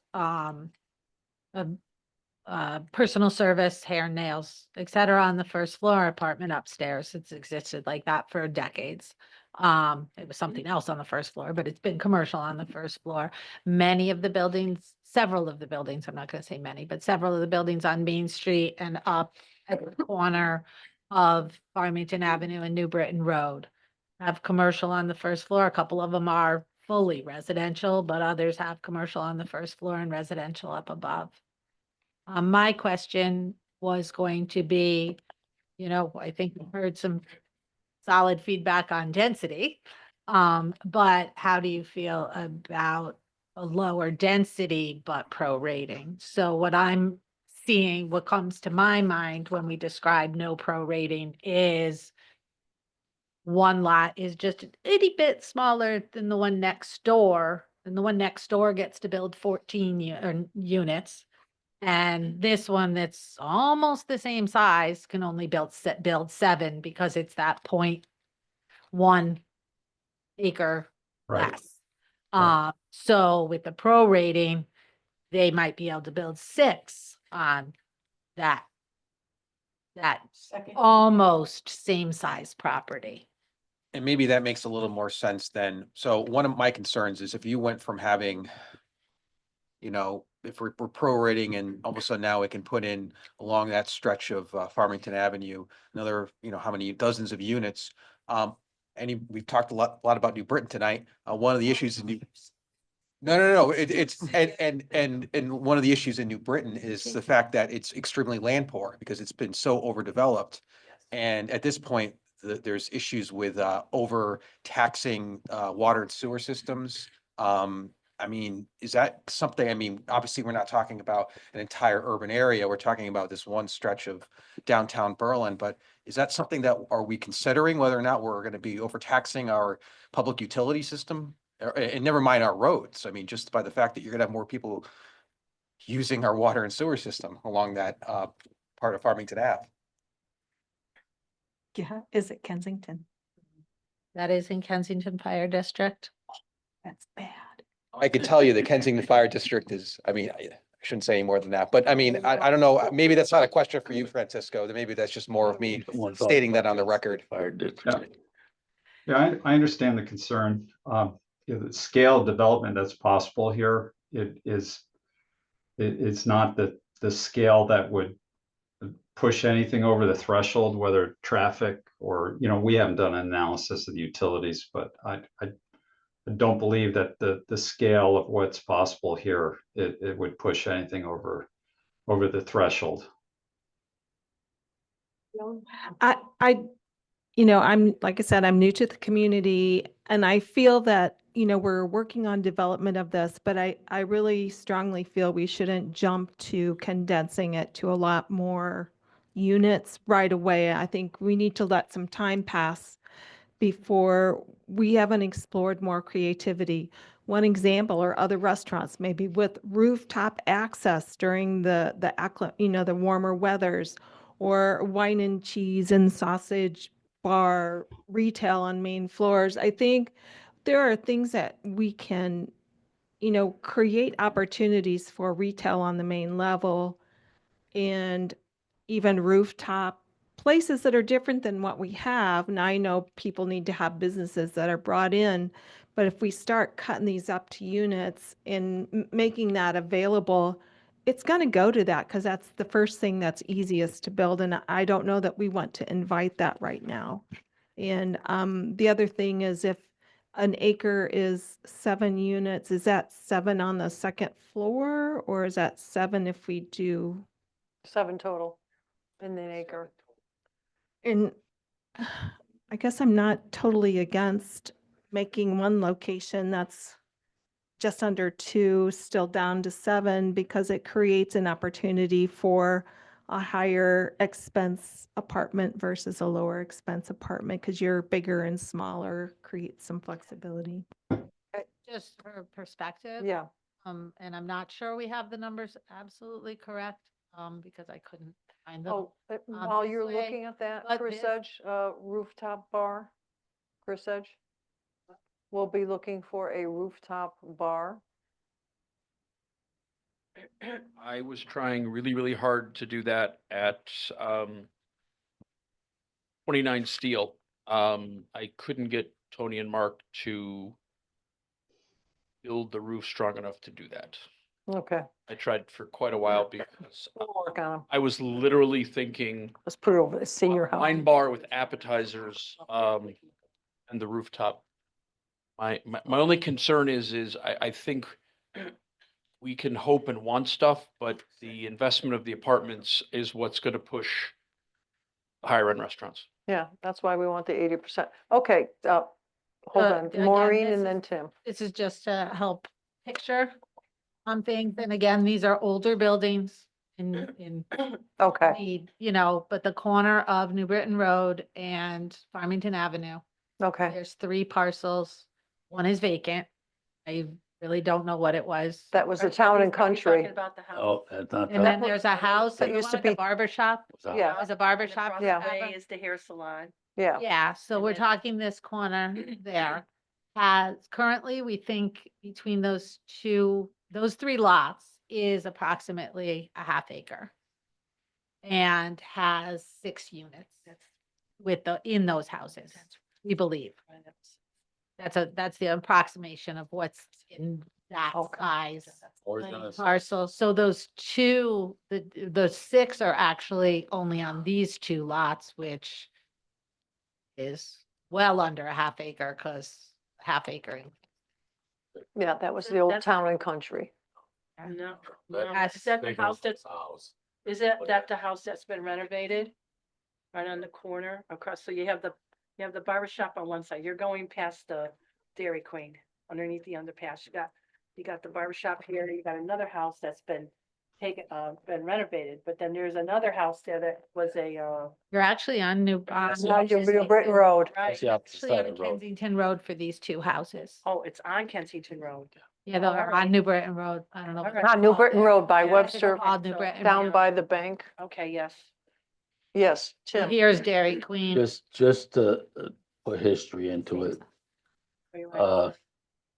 the Dairy Queen property was Dairy Queen. That's not ever been a It problem. was Dairy The Delight. next one up was Pacini's shoe store.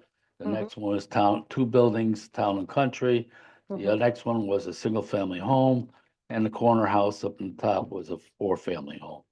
Okay, and then the barber shop and another unit in there. Then you have the three properties that are on Main Street. All those years ago, every one of those properties were under contract. Okay. I happen to know who signed the contracts. Okay, but they were on I said 1875, what happened? no, that was 76. But okay, All anyway, right, hold on, let's uh, go. that was supposed to be a similar with what we're thinking of, retail or restaurants on the bottom floor. And because the property from the Britain Road down to Dairy Queen is basically one level lower than the Britain Road, it would be 2 stories above. Well, the Britain Road would be just residential. There was a Zine parking lot, actually a 2-story parking lot behind them.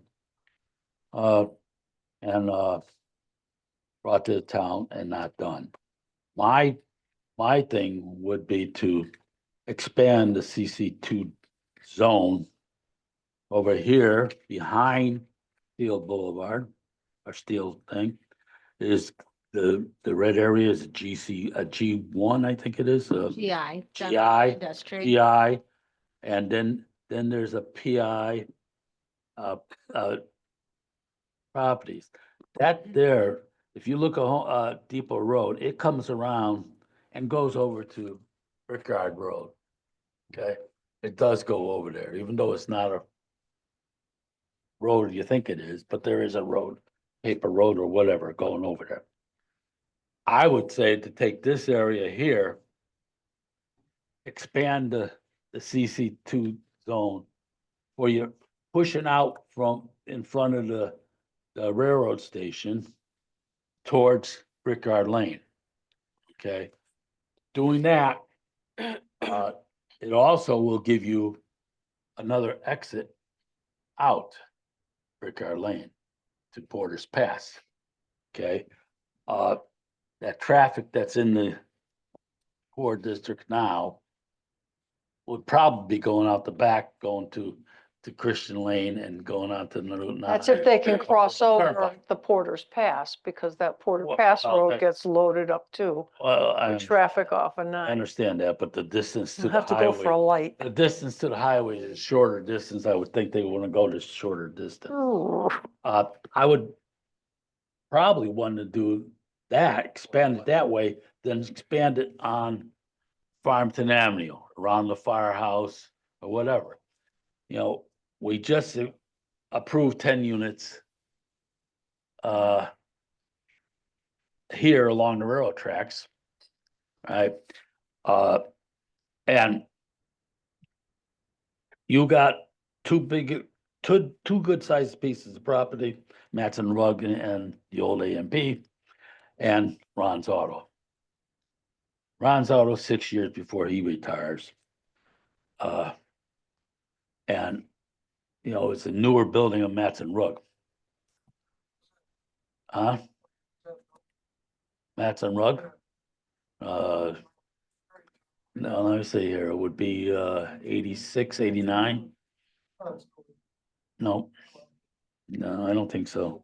But I would look at that property, because that's a bigger piece of property, and look at that property more than I would think, because there is extra property that can be had from the firehouse behind Matson Road. Okay? Uh, and the calculations would be a lot more. There's 8 acres with the firehouse that is available. They're not gonna give up the firehouse. But there's 8 acres there, So now we're rezoning. or 7 point something. So wait a minute, now are we rezoning? Oh, hold on, we gotta stop. Okay, no, I mean, I'm rezoning, I said to rezone part of the area behind Steel Boulevard. I think that's a good expansion of the development that we have going there. That side of the Farmstead Avenue. I don't know, coming the other side, which these lots have like Ron's Auto and stuff like that have a flood area behind it because of the streams and stuff. Mm. You know, the buildable area in the front of it is a little restricted. And I think if we go expand this, is that we got a different place to expand and head towards it. Rolling Steel will not be around for a long time. So if Well, if okay. I can jump ahead a little bit. Yeah, for please. One, I'll answer real quick. I think I just saw 62 and 99 were the two Matson buildings. Yeah, I knew it'd keep you up all night. Doing 99, You're so losing that's it, 10 years off. I'm sorry. We're asking you a question again now. The, as far as, changing, expanding, et cetera, on what has been established as the village district, I think that is something that has, is kind of, anticipated development potential and goal of a possibility with regard to Berlin Steel, but I don't think anything about that real estate is at that point at this time. And so what we're trying to focus on is the area within the purple limit of the core area 2 that does already exist and that was identified as the village district, core area 1, core area 2, village redevelopment zone. When the village was identified and adopted in 2014, 2016, 2014, I think was when the district was adopted. So now it's a matter of looking at opportunities and possibilities that the commission is entertaining for the potential redevelopment of some of these parcels that exist. Some of them exist as mixed use already. Some of them exist as less desirable uses, and some of them are perfectly quaint village properties as they exist today. So how to help that happen? So now what we're looking for is what kind of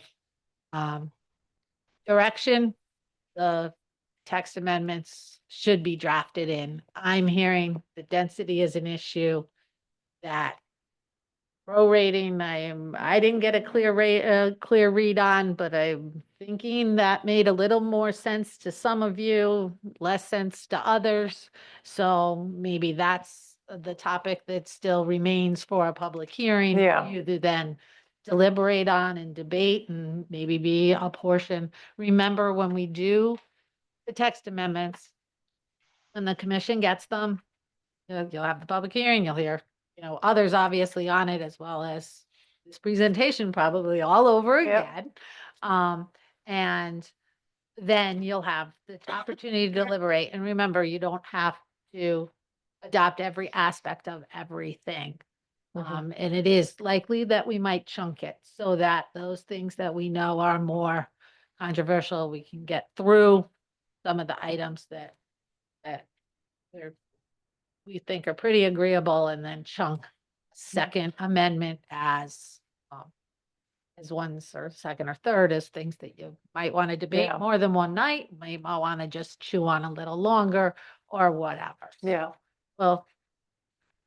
That's what And we're- Chris, Sure, I just wanted to go to Commissioner Zigmund's thoughts. Jim Mahoney, myself, and others, we had actually worked really hard. We were trying to acquire the rail bed between Berlin Steel and Brickyard. We had thought about that would make a great walking trail, rollerblading, etc. The rail company itself was not very amenable. They were happy to give it to us, but wanted to know nothing. And there's environmental issues. We don't want to take the liability of it. In addition, I think Berlin Steel long-term, yes. so they frowned on a walking path? No, they frown on taking any responsibility. They'd happily give it to us if the town would take all the environmental responsibility. The problem is it was a freight rail line for, But what responsibility would there be if it was a walking path? well, if it's dirty, there's responsibility there if the contamination goes to any other property. That's the bigger issue. Is that piece, plus they're very challenging to work with. Yeah, With the Berlin Steel property, yes, I think that's definitely a future option. I know we've had some discussions with them. I know they're an employee-owned company. And I also know, again, my guess is they also are waiting to kind of see how things pan out with Steel Center. Because this was a first venture for town of Berlin yeah. in a whole different way. I think definitely the property makes sense. But again, we're on their schedule. I think there's definitely a willingness. And without a doubt, I will continue to be talking to them because you are correct. If you look at what's right next to the train station, it's Berlin Steel. It's a big parcel. I Mhm. think there definitely is opportunity. But again, when and if they're at that point, I think definitely we can let this commission know, and I'm sure that Maureen and I will be meeting with them and others on it, Mhm. on what would make the most sense at that point. Who owns the pond, an old brickyard? That pond? The one that is, Yeah, where they found the Donnelly gun in. Donnelly the one Baker. that's further up towards Farmington Avenue? Yeah, toward Porter's Pass, Yeah, or towards Porter's right? Pass? The one that runs That's parallel the to, building. I, It's Old Brickyard LLC, they bought. somebody yeah, else, so, But it's private. It is privately. okay. That was. the yeah, and I'm not sure if that goes with 77 or 99 or not. It goes to 77, which was the Manafort's. It was Manafort, but Yeah, I now see it's people fishing old in there and I go, ooh, Not something I would. yeah, I know, I wouldn't eat any fish I got in Like there. the- Anyway, The three-eyed fish Okay. from The Simpsons. yeah. a lot of really, people just fish for sport, though. Yeah. You know, they just throw it back. A lot of people do that. Okay, all righty. Well, it's going on 9 o'clock, so. And Francisco, I don't know if you received enough feedback or, Yeah, I think we pretty well exhausted these issues. Now we're and really. you're gonna gonna leave take it some with you. aspirin. You're No, gonna take some aspirin, a cold No, press and no. say, oh my God, what's going on with that town? No, you guys are great. You guys are one of my best Oh, clients. well, at least we got the discussion going. Yeah. And I do think that, believe it or not, we did get a little bit of direction on some of the issues and concerns that may have surfaced through our discussion. And I think that you also found a lot of support in other things that are being brought forward. So hopefully, you have this one last page. Okay, I'll be quiet. Yeah, and it just button things up here. So we talked, I went over a lot of different uses with you this evening. Not all those uses are defined in the zoning regulations. So as part of our work, we will want to develop definitions for all of those uses. So it's exactly clear what it is you're talking about. Furthermore, there's a little bit of work to do within the regulations to clean up some of those use terms and eliminate some redundancies. You have a lot of like uses that use slightly different terms. So as part of our work, we recommend doing some cleanup. And we also want to take a look at your special permit requirements. And, we talked earlier about lowering the special permit for some of those uses, lowering that standard to a site plan requirement. At the same time, we want some checks and balances, so we've considered and we've talked about potentially considering requiring a special permit for any development activity that removes a certain quantity of material or adds a certain quantity of material to a site. And we haven't looked at any numbers at that yet. That's just something we've considered, and we wanted to bring it to your attention.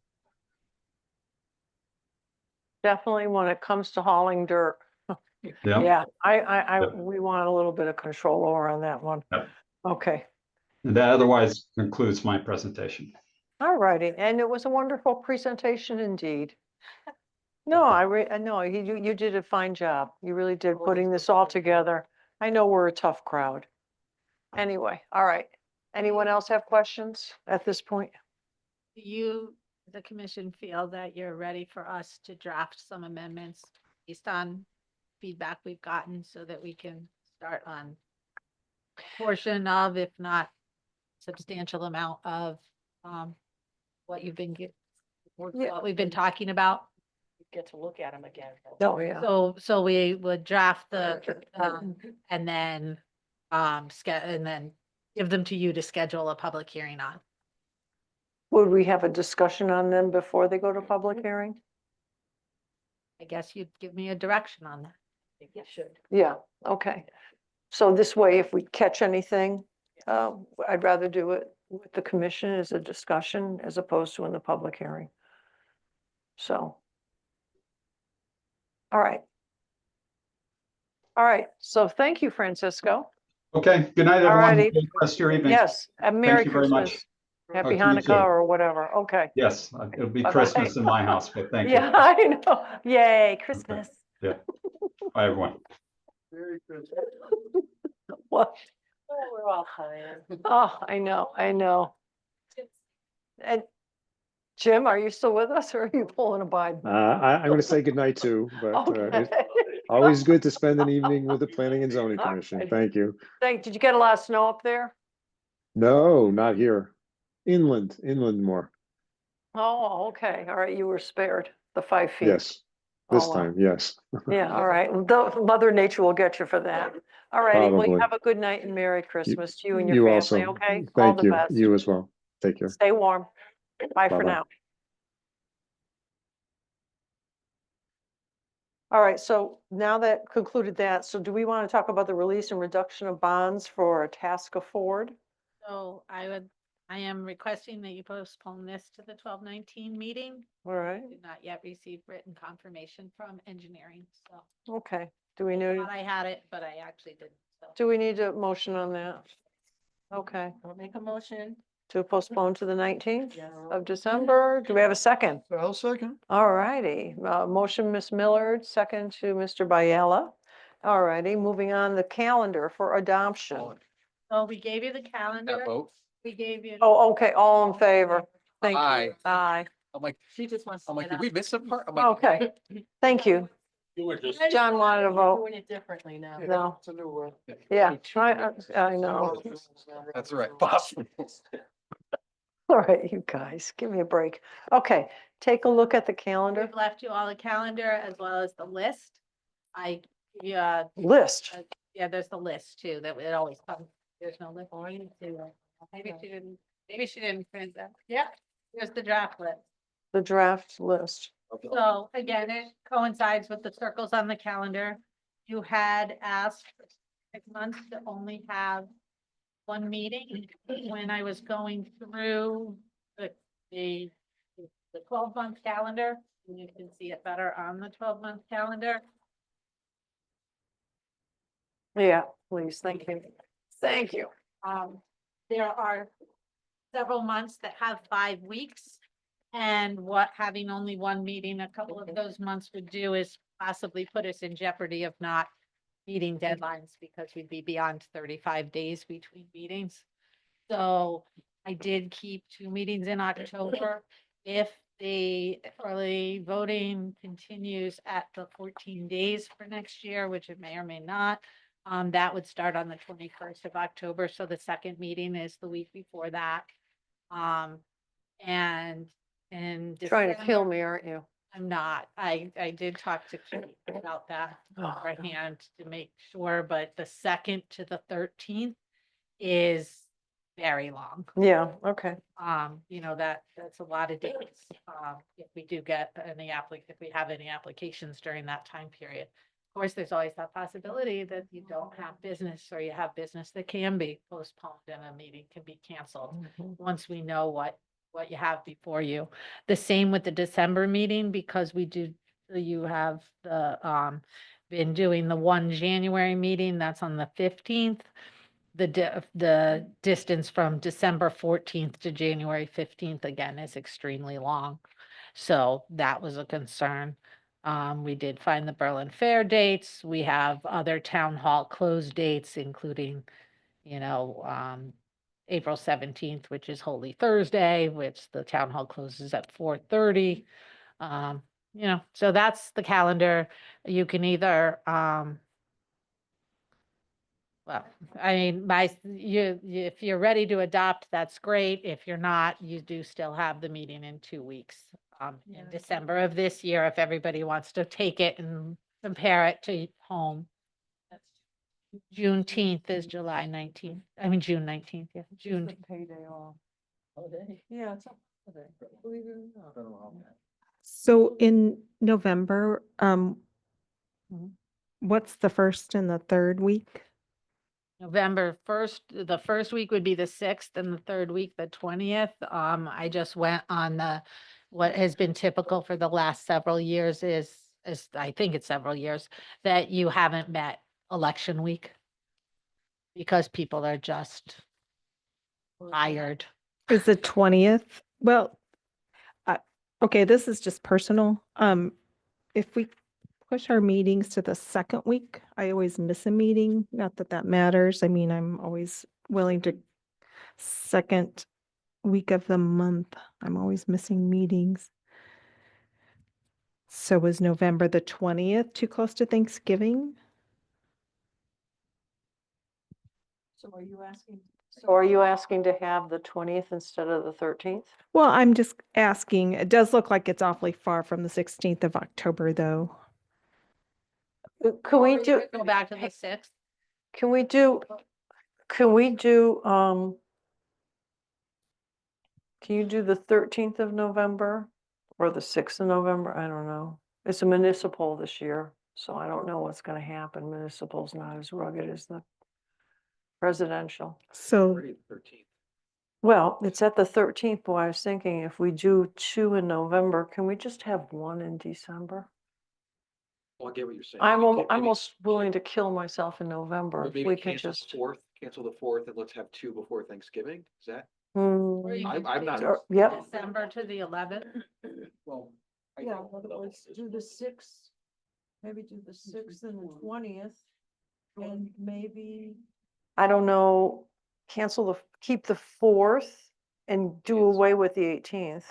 Problem is, so that was the problem with the December 4th is a long time to January 15th, which is suggested for. Unless you move it to the 11th. Cancel the 4th and the 18th, move it to December 11th. That's what, Is yeah, that, that was another suggestion. was that more doable for, this way we have 1 meeting in December? And it's still, That's a second yes. Tuesday on. Well, they canceled our meeting in December this year. yeah. Well, yeah. But, Yeah. I mean, I'm just trying to think of the holidays and if there's travel, if you have family coming in or you're throwing a bash or. Yeah, I'm okay with that. 2 in November and then 1 in December on the Yeah, I 11th. mean, because I would push myself to do the 6th and the 20th. How does that work for you, you guys? Andres? Just go for it. If I'm here, I'm here. 6th, 20th, yeah, absolutely. Yeah, we'll do the 6th and the 20th of November, and we'll do the 11th of December. 20th, yeah. And then the 11th. Perfect, that's much better. Then you would also be adopting January 15th, 2026. We just Where's, sit on that. okay, The 18th? The 11th instead. the 11th. You do 6th, cancel. 20. Okay, I got it. Yep. So just 1 meeting in December, so everyone can enjoy the holidays. Why would, in April, we only have 1 meeting? That's because of Easter, I think. Well, I understand that, but Easter's on the 20th. What, do you want to do the 24th? Do the 24th. Then you have two in a row. Or the second Thursday, which would be the 10th and the 24th. So Second, fourth. I mean, we were second and fourth Thursday before, and then we went to one first and third. So we go second. I like this. 24th for that 1 month. the thing about the 24th is it's only 1 week away from the May 1st meeting. And that's, that's not a 5-week month. One of the, we will have one of the month. There you are in June. Okay. So if you went to okay, if you went to the second and fourth in May and second and fourth in June, then you'd be, correct. You go April 10th and 24th. May 8th and 22nd. June. All right, so now you're changing the pattern from the Yeah, first well, and the you third. You're going to still have until one, the first week and the third week to the second and fourth, but, I found last year, especially, well, this year actually, that we got so jammed up in those months. Especially April, when that's when the developers are bringing in stuff for the spring and summer. So I don't wanna get backed up like we did before. I don't think, We had a big.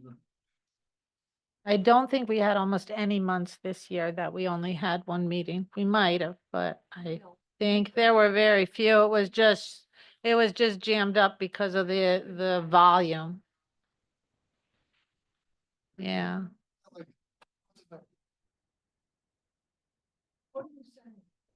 Make a motion to adopt the meeting schedule as drafted. With the changes in November. Second. But not the other changes that were just talked Have motions?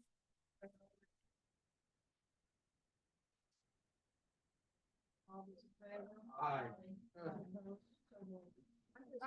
Did you vote or not? Did he vote in favor? Was it unanimous? I wasn't.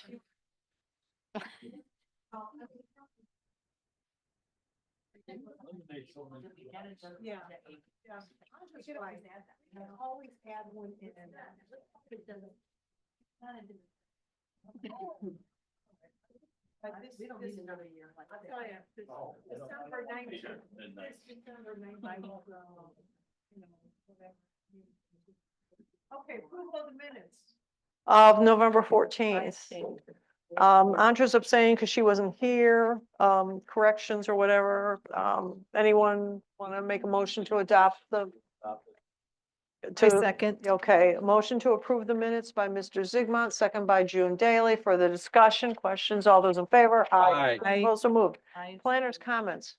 Do you have any comments? Yes, I actually do. Actually, I wanted to talk about it right after in the commission business. But Mr. Honeyman, for his subdivision, has come in with a lot line revision. That is the High Road subdivision, the 11 lots on High, Oh, yeah, him. the dedication of open space. And he's It's building all the same houses. He's building the same house over and over again. I thought he was gonna do something different.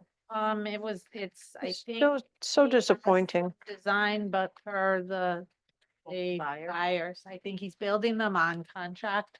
I won't guarantee it, but there's very little that a town, No, it just, can input on and now he wants a favor. residential. But, well, he was responsive to your concern of the lot number 11, and I'm gonna try to bring it up on. Oh, is that the one in the back? Yes. His son was supposed to move. Yeah, the one with the pony. Yeah, so he's Okay. asking. You do remember the discussion about the Remember pony? the discussion, yeah. Oh, you may not have been here, because I asked him if he's gonna have a pony. I think she was here. And that, But that's how the lot stuck in my head, just because I asked him about, are you gonna put a pony down there? It'd be a great place for a pony. And he said, no. And I said, no. I said, well, but he could run around in the backyard. People could have coffee and watch the pony. High road. High Road at almost to Glen Street. Yep. And then they dedicated some open space behind. I'm dedicating my Or will envelope be. back to you so that you can use it for future use. I'm Is it? recycling my envelope. I'm taking my So packet home. behind that lot is a stream, right? There's water behind it. Yeah, So one of the concerns was the lot and whether the house would be, and I'm bringing it up on the screen now and hoping to make it bigger, but it's not happening. Here, let me do it this way. I'm not getting this to work. Give me a second. So a lot at this end, and I do have paper copies as well, but lot 11 was here and then wrapped around up here. Can you see? I'm using the bad clicker here. This one I'll use so you can see better. They are now proposing to cut this lot so that it's a more traditional, it's still triangular, but more traditional fronting lot, and have each of these lots go all the way down. The lot line had been here to here and all the way up here for a lot, I think. I think that was the whole lot of lot 11. It is by definition a lot line revision because, which doesn't require subdivision approval and subdivision review, but in that this was a discussion, was a recent subdivision approval, and there is debate as to whether um, uh, uh, items such as this requires commission review. We wanted to bring it to you and ask that you allow staff to confirm that it is revision and does not meet the statutory requirements for subdivision review by the commission. well, wasn't that property down below where he's trying to drive the border, the brown boundary lines? Wasn't that supposed to be open space? That's all behind it. What he shows here was part of lot 11. So what happened to And lot this is the 11? open space. They're gonna make a triangle. Lot 11 got cut off. No pony for him. Instead of circling behind these units, Mhm. he's cutting it off so that they're all parallel to the Mhm. street. So is it being, that property is being deeded to the new homeowners then? To each of these. So instead of so for instance, lot 10, instead of lot ending here, Yeah. lot 10 will now go down into what had originally been lot 11. And lot 9 will Always go gonna get down more money. here to meet the conservation area Where's the conservation area? over here. That's a river there.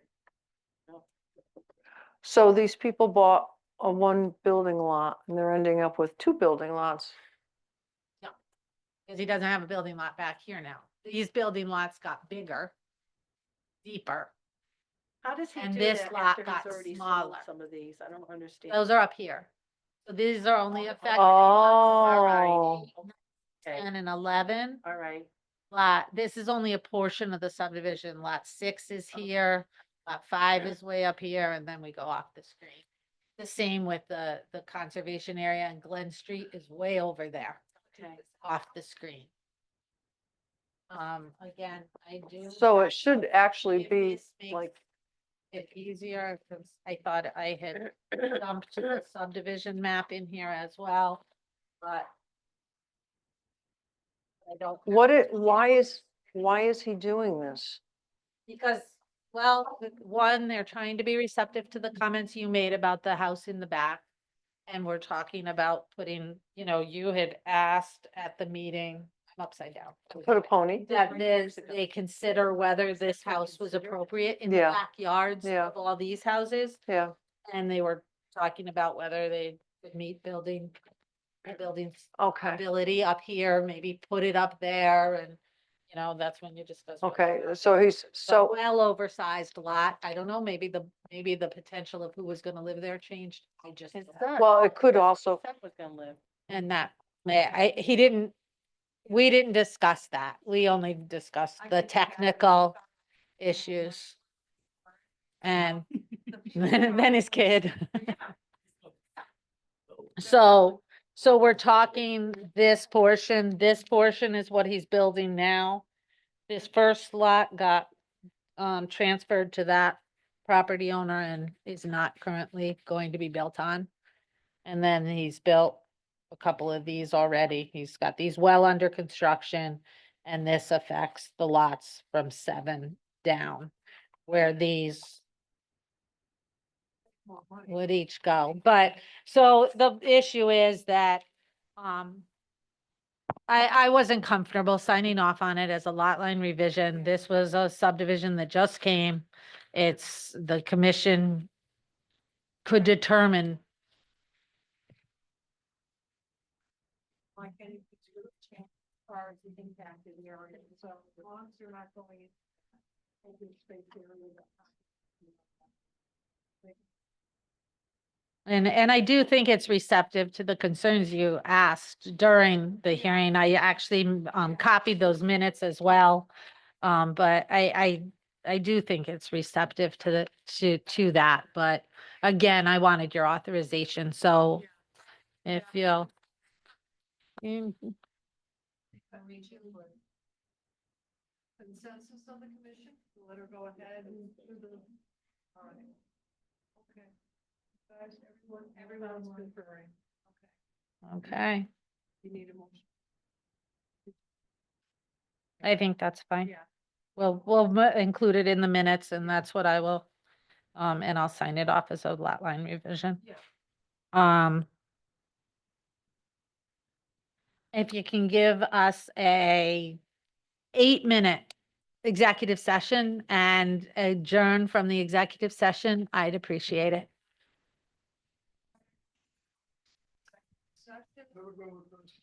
I wanted to thank everyone for all of the time on the stuff, text and the other stuff. I know, it's a lot going No, in. no, I don't know. I wanted to say thank you and also for a wonderful year. It was, Yes, Mary.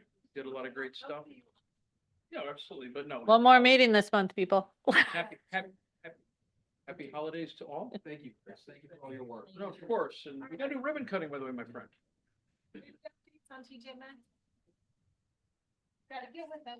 I talked to the real estate guy. I got to send him something. He said right now, no, but I'm going to send him information on all the apartments and see what happens. I get, the regional manager on. No, yeah, I'll try. I need to send him You a map of should. all the cool apartments. All right, going through, so motion. thank you all. And a motion and that you will adjourn without further business immediately following. Jennifer, please don't forget to invite me. Okay. I'm still here. Okay, we have a motion to go to executive session, there'll be no decision, and then we'll be exiting and adjourning the meeting immediately afterwards. So we have the motion, do we have a second? Second, second by June, further discussion, all those in favor? Aye. Opposed, so moved. The time is 9:26. And Jennifer will call you. Very good, thank you.